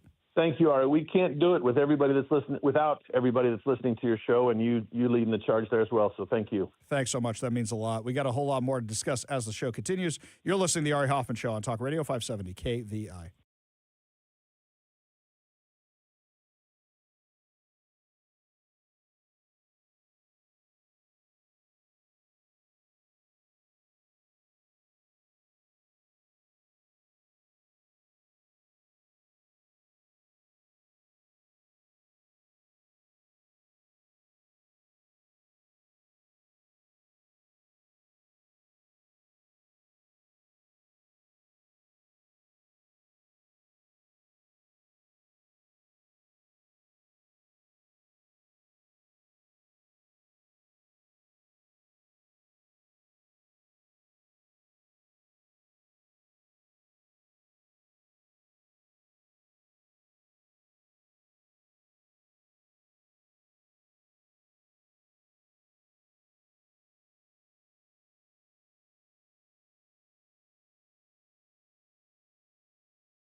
It was revealed yesterday that Governor Gavin Newsom is spending millions of dollars to rebrand California. Anybody who goes to California, especially Los Angeles County, is going to see what years under Gavin Newsom has done. Anybody who goes to downtown San Francisco is going to go, hey, where'd all the stores go? Good luck rebranding California. Sorry, dude, it's your own fault. Now you're going to use taxpayer money to try and fix your branding. It's so bad the mainstream media is covering how bad it is, including your little train to nowhere. Last night, 60 Minutes had a special about Gavin Newsom's absolutely disastrous boondoggle, this bullet train going nowhere. Give a listen. By 2019, costs ballooning and the timeline years off schedule, bipartisan political pressure mounted. Newly elected, Governor Gavin Newsom said this in his first State of the State. Right now, there simply isn't a path to get from Sacramento to San Diego, let alone from San Francisco to L.A. Under Newsom, who didn't respond to repeated interview requests, California decided to focus on that initial Central Valley segment, a route few clamored for and fewer are likely to ride, though the ultimate goal remains connecting Northern and Southern California. When you have a project like this and when the budget no longer permits you to finish it the way you wanted to, you start cutting off your arms and legs. Lou Thompson helped found Amtrak in the 1970s and until 2024 sat on California's high-speed rail peer review group. We've heard people say time to cut bait. We've heard people saying what happened in the past is the past. Failure is not an option. Failure is always an option. Is that what's going to happen here? No, I don't think so. But I think what will happen in the short range is that they will cut back and do the best they can with the money they have available. A 1 minute and 15-second clip said so much. One, there's no way to connect North and South California. It's called I-5. It doesn't just connect California. It connects you all the way up here and to Canada, where it changes names. Guess what? You have the freeway. Okay, you want a train? You guys built it in a place where nobody actually needed it just so you could connect those two things? The parallels between the light rail here, the bike lanes here are off the charts. It's worse than that. They started construction, and at least we have part of a train out of it. They don't have any train out of it. Here's how bad it is. Here outside Fresno in California's Central Valley, one of the few signs of concrete progress, literally, structures like this. Locals here jokingly refer to it as their own Stonehenge. Ideally, these bridges and viaducts will one day be used to support California high-speed rail. But for now, these are curiosities in a field, monuments to promises that haven't been met and plans that haven't been executed.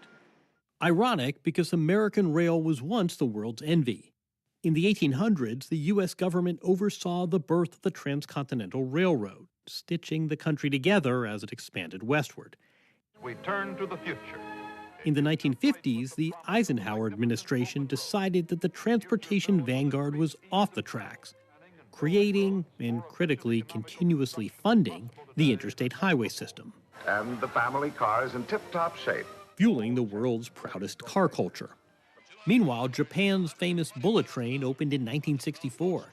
And today, more than 20 countries have high-speed rail, generally defined as cruising at 150 miles an hour or more. Yes, Germany and France and China, but also Turkey, Indonesia. Egypt has broken ground. Isn't that lovely? Indonesia can build a high-speed rail, but California can't. Well done, Gavin Newsom. Really, just Egypt is building one. Egypt. And we can't get, they got a lot of sand and archaeological problems to get around. You have a lot of homeless people to get around. Well done, Gavin Newsom. So who's responsible for this mess, boys? Kogsama Shakin is California's Secretary of Transportation, and Anthony Williams, a Rail Authority board member. Both are relatively new to the job, left to answer for their predecessors. There were mistakes made. Some of the criticism on this project, I think, are very fair. What happened? I don't think the voters fully understood, and neither did we in the public sector, what it was going to take to actually get this project delivered. To get the necessary political buy-in from the whole state, the plan called for the train to run inland, threading the farmland of the Central Valley. Yet the Rail Authority hadn't answered basic questions, like precisely where it could lay down its tracks, what's known as right-of-way. 3,000 parcels had to be negotiated just for the segments that we're working on today in the Central Valley. It seems to me one farmer doesn't want high-speed rail going through his field, and you've got a guy that can gum up the works for a long time. Yeah, that's what happens sometimes in these processes. More snarl. California's exacting environmental regulations, which triggered all manner of reviews, lawsuits, and delays. Okay. So finally, we're getting to the meat of this. You're blaming California's regulations. It's not some farmer. It's how you guys decide to build this thing. And the ridiculous regulations, which a lot of them were signed by, wait for it, Gavin Newsom. Well done. Slow clap. Well done, guys. Just amazing, amazing job. And what do you think the light rail is going to be like? Yeah, you think you're ever getting it out to West Seattle or Ballard? How about no? Got a whole lot more to discuss as the show continues, including the latest. Is Trump going to attack Iran? What's next after we rescued those pilots? We'll give you all details. You're listening to the Ari Hoffman Show on Talk Radio 570 KVI.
Welcome to the Ari Hoffman Show's final hour free for all. Your calls, your texts, your thoughts, your stories, streaming live at KVI.com and the KVI app.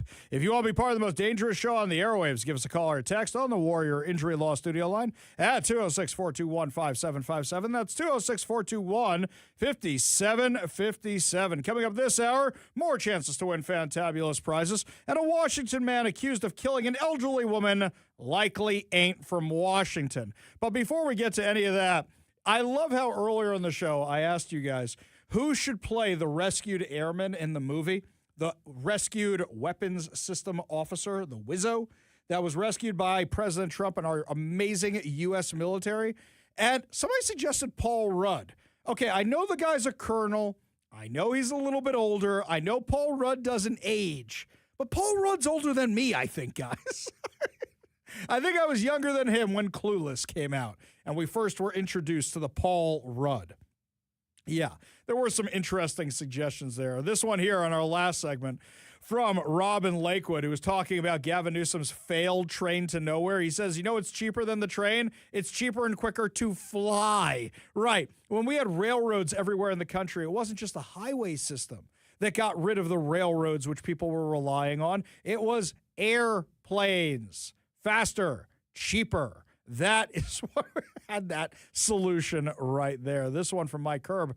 I worked on a non-revenue, which means a revenue service equals passenger, service rail project in support of a mining operation in Indonesia. Right, we were making fun of the fact that Indonesia has the light rail, or have the high-speed train, but California doesn't. The tracks were elevated and went right through rice paddies and tea plantations. Well, yeah, when you have personal property rights, I guess you could just go ahead and do that kind of stuff, unlike here in the U.S. of A. We go to the Warrior Injury Law Studio line. Take a call from my good friend, Alma. Alma, what's going on? Oh, my God. I am so sad. I can understand anybody who wants Trump to be president. He's going to go destroy a country with dogs and cats and children and human beings, innocent people, for his own greedy for his own pride. Well, hang on a second. Alma. Do you think that Iran was a nuclear threat to the U.S. and Israel, or the entire Middle East for that matter? But they were making, they had stopped making plans to, get the nukes done. But Trump wanted a name for himself. Wait a second. Wait. Hang on, Alma. Hang on. Before we talk about Trump or Netanyahu, let's agree on the basics for a second. And you just admitted that they were a nuclear threat. Then you said they stopped making nukes. Is that what you were saying? We don't know if they did or not, but I don't think they were as they wouldn't have, wasn't a threat like they said they were. But Laura, let me ask you this: he talked like he cursed on Sunday. Got on. I don't understand how you guys can just put up with him. You got children. I got grandkids that listened to him curse like that yesterday. Okay, wait, hang on, Alma. I'm agreeing with your language. I'm agreeing with the language being a problem. But you know what? I'd rather not die in a ball of nuclear fire and have a guy who may use the occasional bad word every now and again than have Barack Obama, who gave Iran the money they spent on terrorism. You ain't seen nothing yet, baby, because all the Middle East gonna get on, start bombing. And why can't we find peace in the Middle East? Well, Alma, listen. Hang on. I got to give credit. I got to give credit where credit is due, because Barack Obama made such a mess of the Middle East. Everybody joined together. Yes. No. Before Trump wasn't even president yet. Alma, back up. Venezuela. He's nothing but a tyrant. Well, hang on, Alma. That's a tyrant in there. Alma, before Trump was president, you had Barack Obama, who gave billions of dollars to the terrorist regime in Iran. And guess what they spent it on? Take a guess. So it's not true. It's not true? Have proof of that. Well, yes, we have tons of proof of that, Alma. But I got proof of Trump. Trump just telling.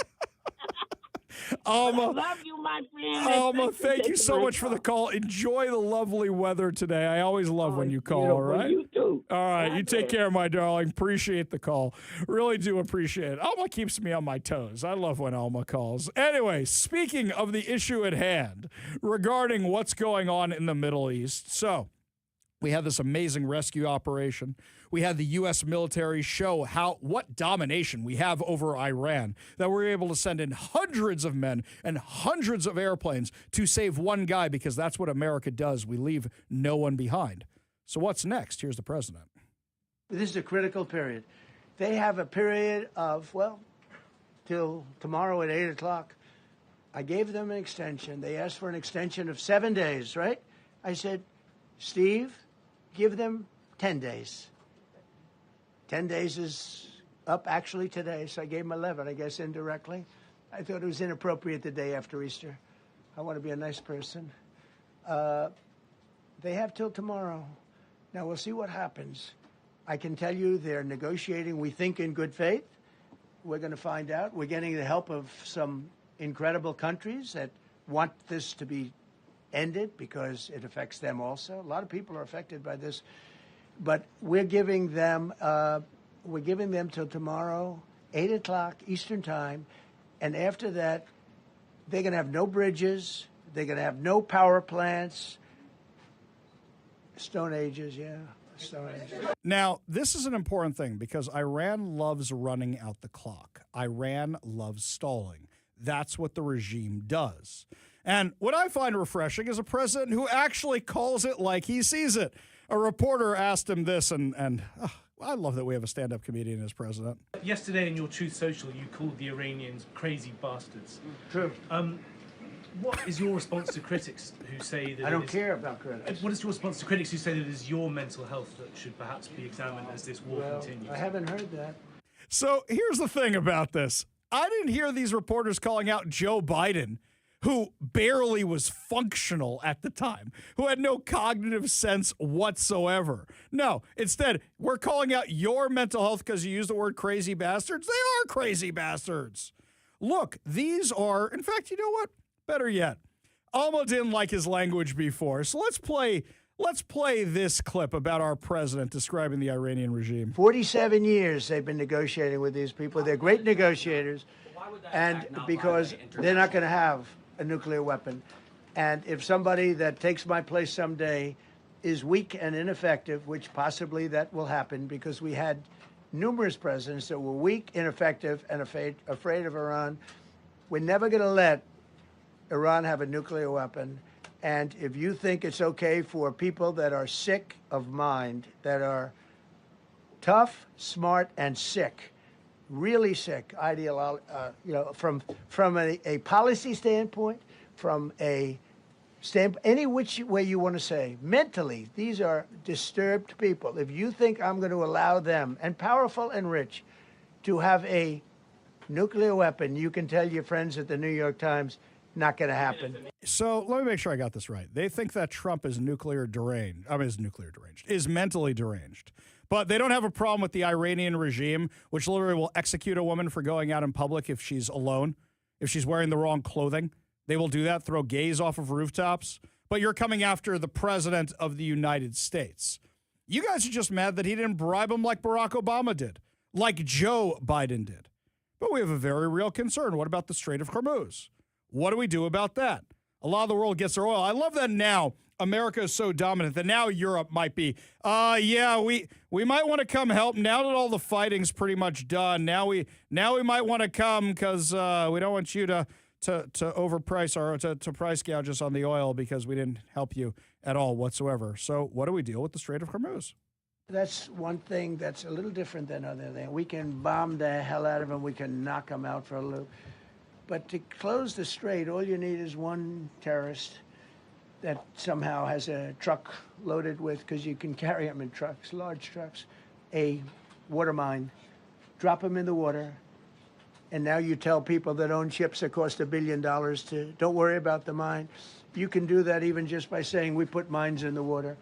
So it's not like the rest. We can knock out their military. We already have. We've knocked out their Navy. We've knocked out their Air Force completely. We've knocked out 158 ships in 3 days. We've knocked out even their mine droppers. They don't have any mine droppers anymore, but they put them on other boats, and they could drop them. I'm not even sure they have any mines there, by the way. I'm not sure. I'm personally, they say there might be 8. I don't know. I think there might be none. because they're very good bullshit artists. That's why for 47 years they've been bullshitting other presidents, and they haven't done the job. And people are living in hell. You live in that country, they're living in hell. He's exactly right, and I think that's something that's getting missed, is how bad the Iranian people had it under this regime, and how nobody did anything about it for the last 47 years. How many presidents we had in that meantime? 7, including Trump himself during his first term. At least then we had the Abraham Accords, and everybody's gearing up to fight Iran together. Now you've got a reshaping of the entire Middle East happening, and Europe, even though it's their fuel that they need, they aren't coming to help out with it. Enough. Just enough. And for Trump's mental state, RFK Jr. was actually asked about this last week. Listen to what he said. He has encyclopedic molecular knowledge on this wide range of very, very eclectic interests. Music, Broadway shows, pro wrestling, football, every sport, golf, and business and Wall Street. He knows how everybody made their money and what deals they made. And he tells stories all the time about it. It's just one after the other. And one time during the campaign, I was on the airplane with him, and we were sitting across the table from each other, eating McDonald's, drinking Diet Coke. And we started talking about Syria, and he got a placemat, and he turned it on its back, and then he took a Sharpie, and he drew a perfect map of the Mideast. And then he put the troop strength of every country on every border on that map. And it just, it challenged a lot of the assumptions that I had been told about him. He has, he has this extraordinary depth of knowledge about what's happening in each one of the agencies. Now, that's something that they used to say about Joe Biden all the time. You remember? Oh, he's so sharp in private. Well, then how come we can't see it in public? President Trump stood up there today and took questions for an hour. They didn't hustle him out of the room. He took any question. He wasn't reading off a note card. And they continue to go after his mental acuity because they're trying to equate him to Biden. Because now that you can see the difference between a man who's actually functional and Joe Biden, the left can't handle it. So their new thing is Donald Trump's losing it. We're being run by a madman who's not even there. You didn't hear you guys call out Joe Biden, ever. Not once. Not once. And it's not like Joe Biden's policies were so great. Joe Biden was the definition of leaving a man behind. How many allies did we leave behind in Afghanistan? How many people who helped the U.S., how many Americans did we leave behind in Afghanistan?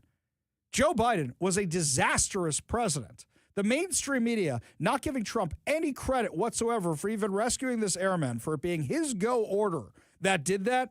Our U.S. military, you want to know how bad it was? Adam Smith, Congressman Adam Smith, the day after we have this amazing rescue operation, here's what he says. I mean, Donald Trump, Pete Hegseth, all these people spend all this time talking about we're the United States of America, the greatest country in the history of the world, the shining city on the hill and all of that. And back in World War II, when the Germans were desperate to surrender to Americans instead of Russians because we were that, it was something that we could be proud of. Wait a second. You don't think we're the greatest country in the world? You kind of sound like you're mocking it a little bit. Who do you think is the greatest country in the world? Congressman Smith. We'll have to ask him that question the next time we have him on the show, because the Democrats don't even know what to do about this. Right now, President Trump just had a big win. Republicans just had a big win. America just had a big win rescuing that guy. We took out the Ayatollah, and if this war is over in a week or two, they're going to be wrong again, and then oil prices come falling right down. And then what do the Democrats have? Just that they hate Donald Trump. That's not a message to run on. In fact, I think that's the thing holding back the Democrats right now. What are they going to say? Ro Khanna, the discount member of the squad. He's saying, well, if we get back into office, if the Democrats retake the House and the Senate, we're just going to do impeachment, impeachment, impeachment. That's not a game plan. What are your actual policies? How are you going to make American lives better? And that's why CNN has this kind of polling. Look at this, net favorability. Party ahead at this point, midterm years with the GOP president. In 2018, Dems were up by 12. In 2006 on net favorability, which party you like more? Dems were ahead by 18. Republicans are actually ahead on net favorability at this point by 5 points. So Democrats are just simply put running behind their previous benchmarks, and they need to be running well ahead of them if they want to take back the United States Senate, given that math. To be clear, both parties are wildly unfavorable right now. However, Democrats are even more unpopular. And that's why. Because if you ask me what a Democrat stands for, I'll say, how do I know what they stand for? They can't even tell me what a woman is. How do I know what is a Democrat policy? Impeach, impeach, impeach, impeach, impeach. I have no idea what the Democrats actually stand for. We go to the Warrior Injury Law Studio line, take a call from Casey in Kent. Casey, what's going on? Shalom, my friend. I just wanted to say hi and said that I wanted to get my vote in for Glenn Powell to take the back seat this time instead of the front seat in Maverick. And but he'd be good at it. He was good in that other movie I can't remember the name of right now. And then Devotion.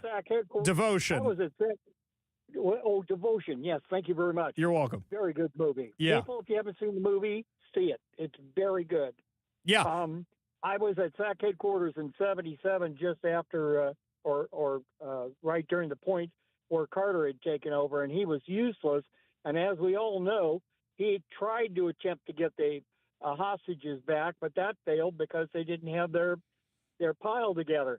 And now we're paying for it after all these years.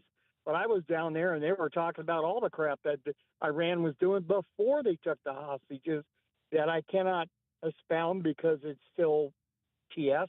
Yes. But anyway, we've had problems with them. I've had people go, oh, should we bomb them? Should we not bomb them?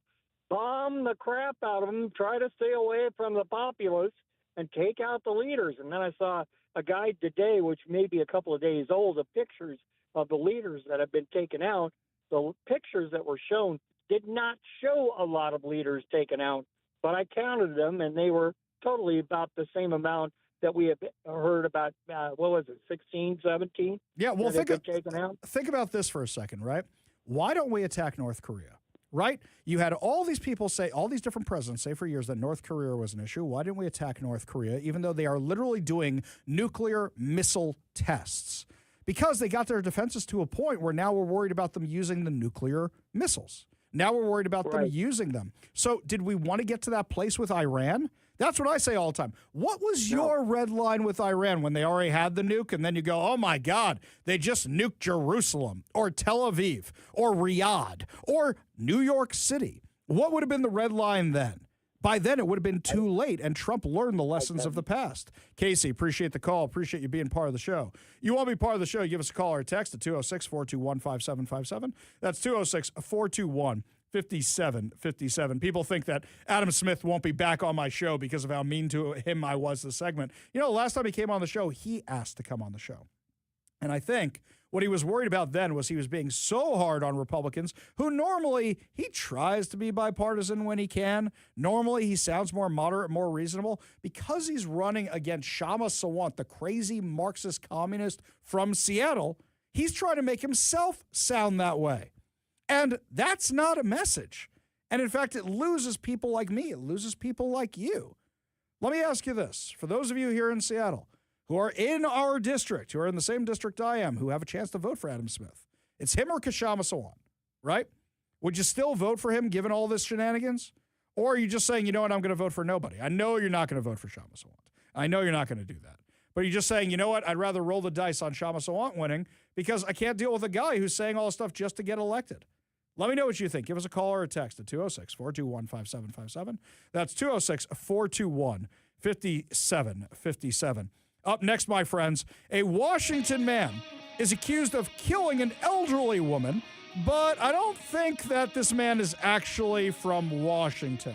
Latest victim of Democrats' border policies. Tell you all about it when we come back. You're listening to The Ari Hoffman Show on Talk Radio 570 KVI.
Welcome back to the Ari Hoffman Show. Just want to remind you, we have a giveaway happening right now on KVI.com. That's right, my friends. Your chance to win a 4-pack of tickets to the Washington State Spring Fair. There's rides, animals, food, free exhibits, motorsports, and new fair spaces all in one iconic location. And the best news yet, you get to see me and Kevin on Friday. We'll be there for Military Appreciation Friday. Free admission for all active, reserve, and retired military, disabled veterans, and their dependents when you show valid military ID at any fair gate.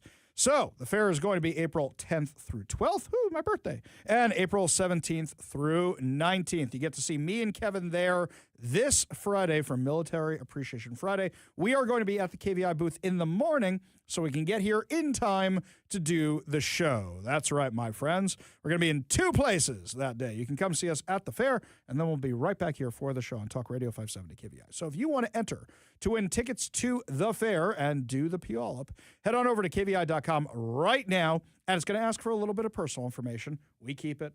We don't sell it. It's so you can hear about more awesome events like Stake of the Union, and we've got other ones we're going to be working on. Enter your information for your chance to win 4 tickets to the Washington State Spring Fair. And if you do it right now and you win today, guess what? You might be able to come see us for free on Friday or be a member of the military and present valid military ID, and you get to do that too. Okay. Como News had this story, and right away I noticed something interesting about the headline. Man accused of crashing truck into taxi, killing elderly woman in Seattle is rearrested. Not a Seattle man, not a Renton man, not a Washington man. Seattle police detectives have rearrested a 27-year-old man in connection with a deadly downtown Seattle crash that killed a 74-year-old woman and seriously injured 3 others.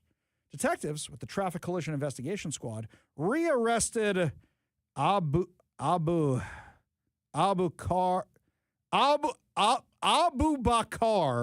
Singhate. Abu Bakr Singhate. Something tells me he's not from Seattle or Renton. On Monday morning after his release from a treatment facility. Hang on a second. He was in a treatment facility, and you let this guy go? Detectives first arrested him on May 23rd, 2024, in connection with a deadly crash. In the May 23rd incident, police said he crashed his truck into a taxi at the intersection of 4th Avenue South and South Washington Street. Previous court documents claim that he did not have a valid driver's license. I was driving a heavy-duty pickup truck through downtown Seattle so fast that the vehicle began emitting smoke while speeding through city streets. Court documents also said he was driving past the 25-mile-per-hour speed limit and was fully accelerating when he slammed into the rear of the taxi that had 5 people inside. Seattle Fire Department crews extricated multiple passengers from the taxi cab, provided medical aid at the scene. The driver of the taxi was taken to Harborview Medical Center in stable condition. 3 female passengers in the taxi, all in their 70s, were transported to Harborview. One of the women, age 74, died from her injuries at the hospital. How hard did they get hit?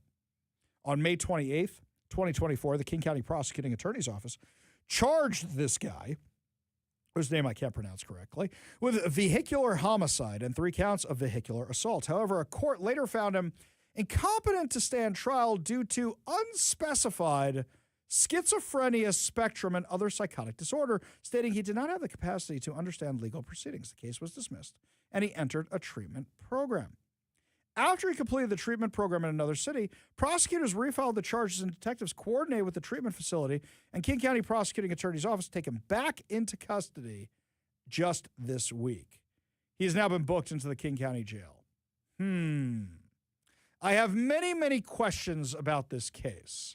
Luckily for me, I just got the court documents. So you know what I think I can do? I think I'm going to do this. I think tonight I'm going to talk to my buddies at ICE, and I'm going to say, hey, guys, I got this case for 2024 with this guy currently in custody. Is he in the country legally or illegally? What do you think? Give us a call or a text at 206-421-5757. That's 206-421-5757. I mean, put all the facts together yourself. Unpronounceable name, no driver's license, and they're kind of shady on where he's actually from. Here's another story. An illegal immigrant was allegedly responsible for a multi-car pileup crash involving ICE agents after he tried to evade ICE. According to the Department of Homeland Security, they assessed the situation as a Democrat politician claimed that the agents had rear-ended an asylum seeker in Maryland.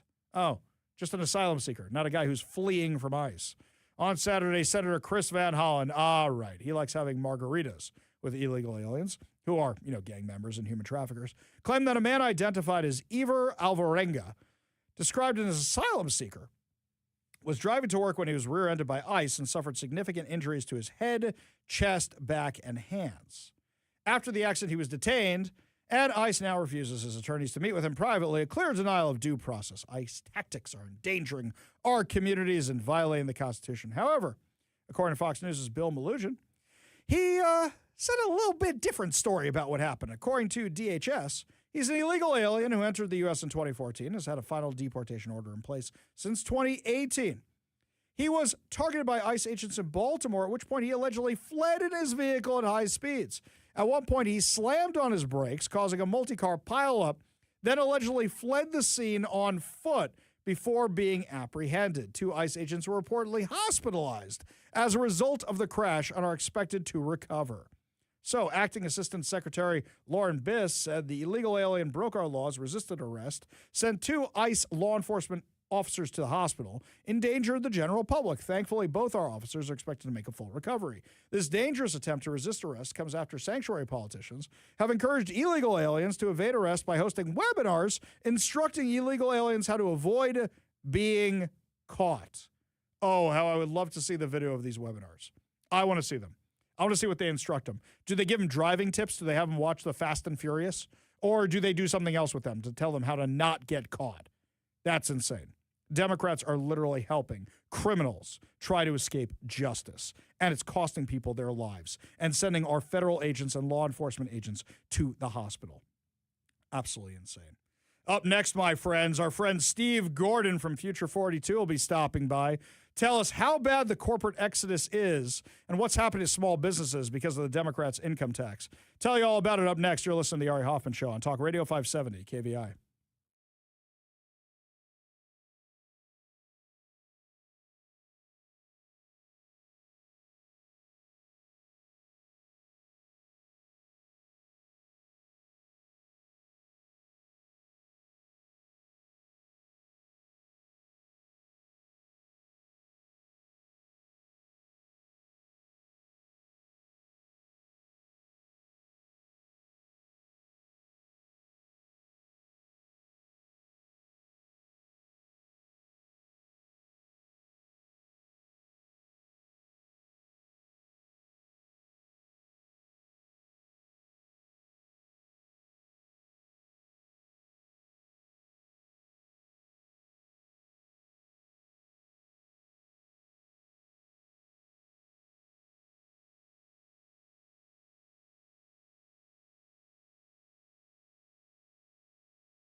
So I have my Google alert set up to tell me anytime my name comes up in case somebody wants to kill me. But every now, once and again, I do get the good notification that I got mentioned in something. And I saw that I was quoted in a Fox News article. And I said, I don't remember talking to Fox News. And then I saw that it was actually an interview I did some time ago.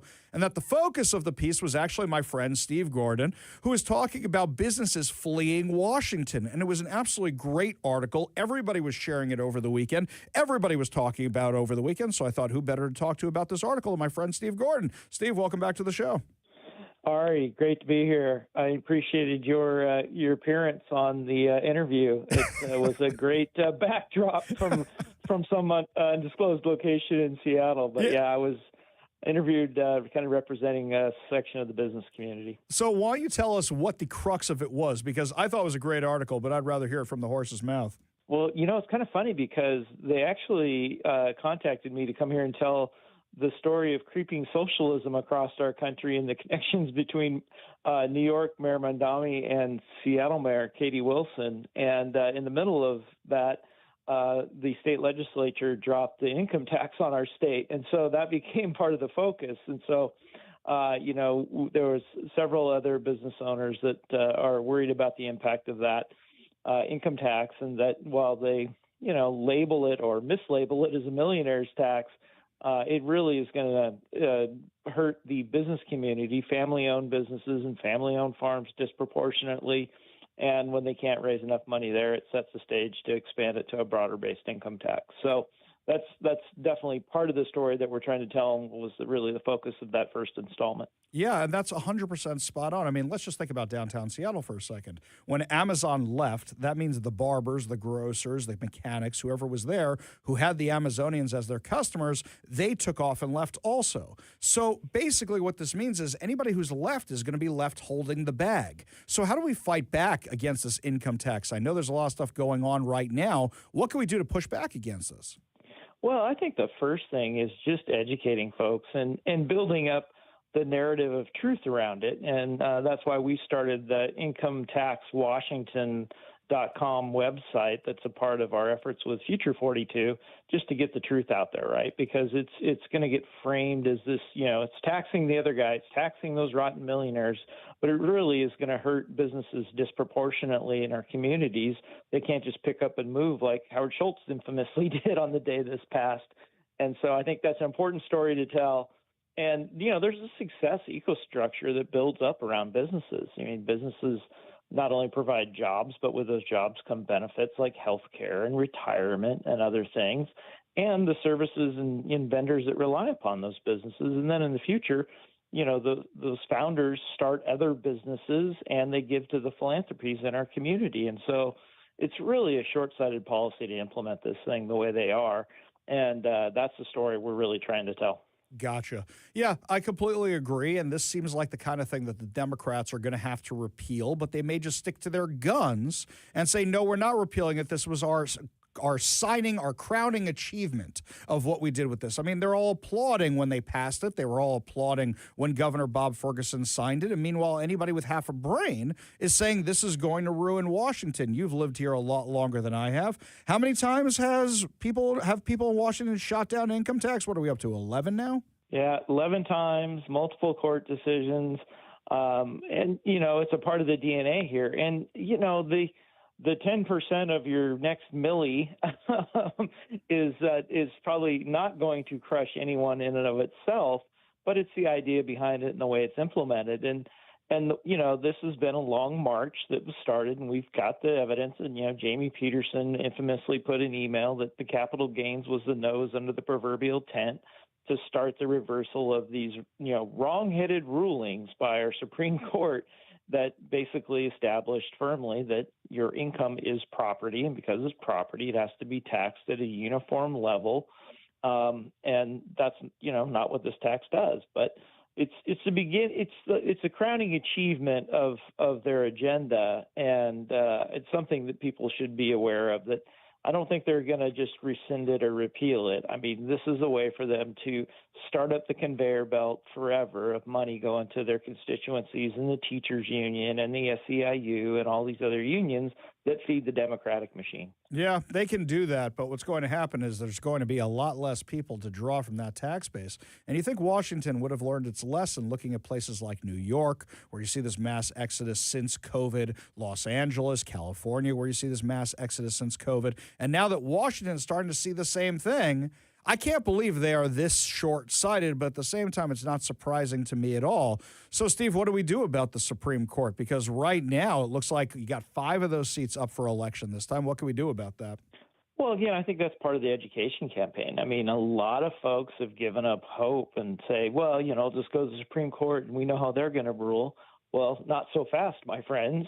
There's an election this fall, and so we need to get out there and make sure that candidates support the Constitution and the reading of the Constitution as it stands get elected, and not folks that in the Supreme Court that have policy goals in mind and then fit their rationale and their decisions to fit those policy ends that they want to implement. And that's, the Constitution's there for a reason. It's to prevent that. And so we really need to pay attention to who's running, who we support, how we fund them, and get out there and vote, both in August in the primary and then in November in the election. Couldn't have said it better myself. Steve Gordon from Future 42, fighting so hard on behalf of all of us here in Washington. Thank you so much for being with us today. Really do appreciate it.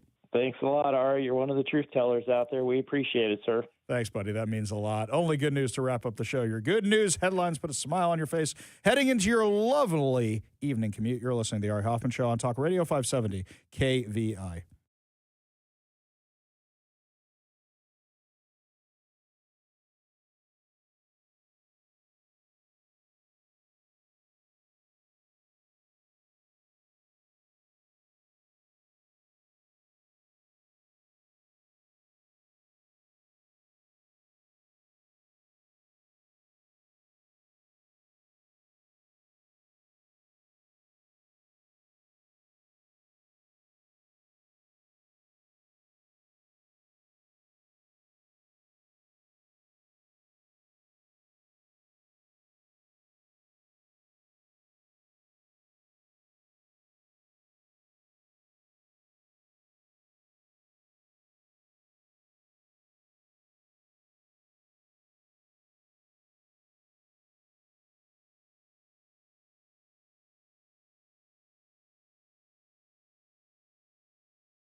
Only good news to wrap up another amazing episode of the Ari Hoffman Show right here on Talk Radio 570 KVI.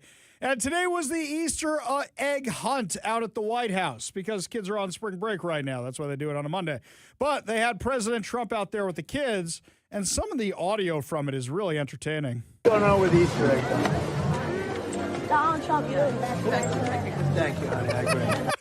Donald Trump, you're the best president. Look, this is a guy who's good with kids because he has grandchildren, and he's still with it. Joe Biden, well, he kind of sniffed his grandchildren, and, well, we saw parts of that diary and emails and stuff. But never mind that. Joe Biden wasn't with it enough. I'm sure Joe Biden at some point was probably a goodish grandfather, but whatever. Anyway, watching Donald Trump out there, he's pretty entertaining, but he's still him. Here he is, drawing on eggs or drawing on papers with the kids, coloring and some stuff with the kids. I could sign autographs. And then tonight you can sell them for $25,000 on eBay. You said mine? You said mine? I'll sell it. Did you catch what he said in the background there? He said I could sign it and you could sell it for $25,000 later.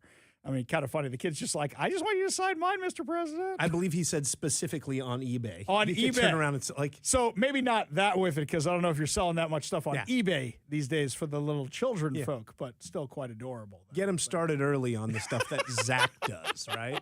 Yes, yes, exactly right. Actually, Zach, he told me about something he bought that's Die Hard related to that. And I'm like, yes. I will make you a deal on that. Yes. So, yeah, as much as we make fun of Zach's side job around here, I think everybody in here saw something and went, oh, that's interesting. And we've all been made a fool of because we go, who the hell is going to buy that? And he turns around and sells it for a lot of money. I'm specifically thinking of that Who costume, by the way. Here, President Trump also said this while signing autographs to the kids. Who wants to bet? That's a lot of money you just got. He's giving out the pens. That's a lot of money you can sell that pen for. He's still him. He's still him. It's funny. Anyway, so I love the space stuff. I love watching the space stuff. And today, Artemis 2 broke Apollo 13's record and now has the farthest distance in space from Earth to history. Now, actually, the astronauts were pretty classy about it. They said they hope somebody else breaks their record soon, which means we go past the moon. Remember, Apollo 13 wasn't supposed to be out that far. They put them on a free return trajectory. Apollo 13, we've all seen the movie, right? Houston, we have a problem. They were supposed to land on the moon, didn't land on the moon. The trajectory they put them on, even though the mission was a failure, it was the farthest man had been from Earth before to put them on that trajectory to get them back to Earth faster. That's exactly what it was. So Artemis 2 broke the record and has now been in the farthest distance in space from Earth. However, that's something that's probably not going to stand that long, given the fact that they plan to go back to the moon, and then they plan to go to Mars. And this is something that we just, I love space exploration. I love all this stuff. And the pictures they're sending back are absolutely incredible. People are having a lot of fun with CGI or whatever it is, or ChatGPT. They're having a lot of fun with it. I don't know if you saw this one, Kevin. Were you a Battlestar Galactica guy? You don't like that space stuff, right? No, I don't mind the space stuff. Are you talking the old Battlestar Galactica? Old the new? Old Battlestar I was Galactica. a little too young for it. Okay. And I saw some reruns of it, and it was fine. I could tell that it was kind of discount Star Wars. Knockoff, right. Yeah. Okay. Yeah. Somebody had the shot of them zooming in on the moon, and you see an object flying by. And you see, what's that object that's flying by around the moon? It's one of the Vipers, the little fighter ships from Battlestar Galactica. Sure. But it was done really well. I tell you, ChatGPT or whoever is going to put Hollywood out of business. It was really well done. But these guys apparently get to name a few craters after themselves, get to go around the moon. But this I am finding entertaining. Have you heard about the problems with the space toilet? This is great, the space toilet. So back in the day, because it was more of a military operation during Apollo and we wanted to beat the Russians to the moon, you went. You went. If that sucker's going to launch, you figure out the problems. You could lose a whole side of the spacecraft like Apollo 13. You will make it work. But when you go through your checklist these days, we're a little bit more cautious. So when they were first got into orbit and they're making sure everything works, because that's what you do, you make sure everything works, the space toilet wasn't working. They got the space toilet working again. But now apparently they're having more issues with the space toilet and they're on the wrong side of the moon. So now they got to come back here with the space toilet not working. And I'm just cracking up because when I mentioned this to my wife, she said, Ari, it's literally a plot point from The Big Bang Theory. And I said, what are you talking about? And she said, one of them goes to space, and he designed the space toilet. So he's up there to make sure the space toilet works, but he didn't tell NASA it doesn't really work right. So he's up there hoping nobody finds out he screwed up the space toilet, which I don't really watch the show. I found that very entertaining. But I was going to say, speaking of other shows I don't watch. But I will tell you, this reminded me of a story. I took a busload of kids to Edmonton from here. A bus of kids, 22 hours, something like that on the bus. And we get to Edmonton, and we went there because there's this big indoor mall with all this other stuff, and there was kosher restaurants, so we go to this big indoor mall. And when we're coming back, the way there wasn't so bad. It was through the night, had enough to do along the way. The way back, though, holy hell. That bus driver did not drain the septic tanks from the way there. These guys around with a bus full of kids. With a bus full of kids to the brim, did not drain the septic tank before heading back.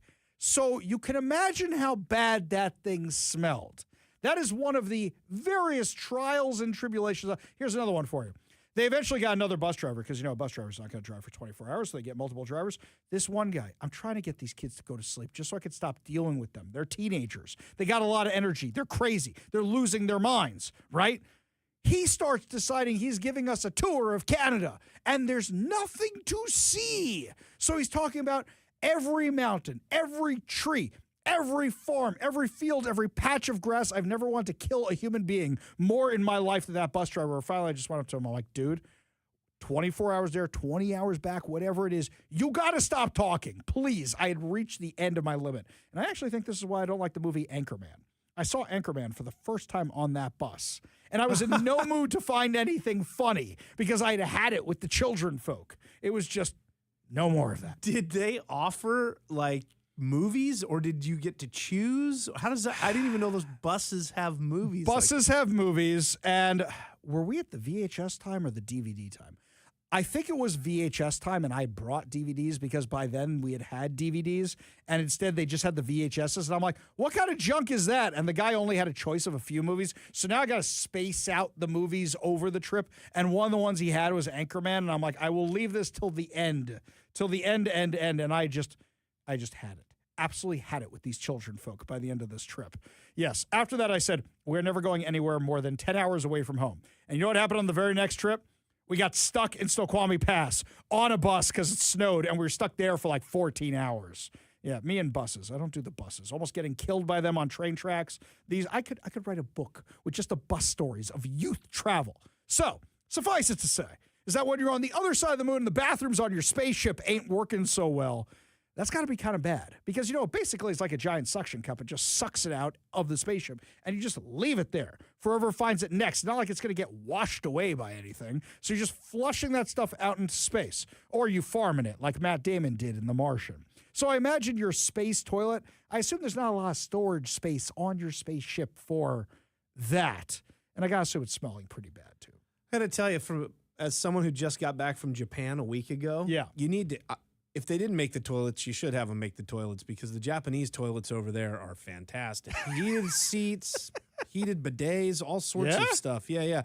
One of them had a noise maker, basically. Like you're in the hotel, you fire that thing up, it started playing white noise so it can cover up whatever you're doing. Better than the fan in the bathroom. And so, that was, and I mean, I went to a public toilet. I was like, this is incredible. Yes. So hire them. I remember our public toilets here in Seattle. They weren't incredible. Yeah. No, they most certainly were not. Especially if you can find them. Well, they had that electric self-cleaning one for a hot minute, and then they said, yeah, let's never do this again because they were expensive and terrible. Anyway, we hope the space toilet is the least of their problems, and this could become a running joke. Did the toilet work on the spaceship? At least the least bad thing to break on the spaceship is probably the space toilet. Okay, we could deal with that. Anyway, enough with the bathroom humor for today, I think. More for you tomorrow on the Odyssey. See what I did there? The Odyssey, Apollo 13, of the space toilet. We'll talk about that. That's going to about wrap it up for us today. Don't forget to head on over to kvi.com for your chance to win 4 tickets to the Washington State Fair. And don't forget that Kevin and I are going to be there on Friday for Military Appreciation Day. We'll see you tomorrow with more insane stories, more exciting guests. You've been listening to The Ari Hoffman Show on Talk Radio 570 KVI.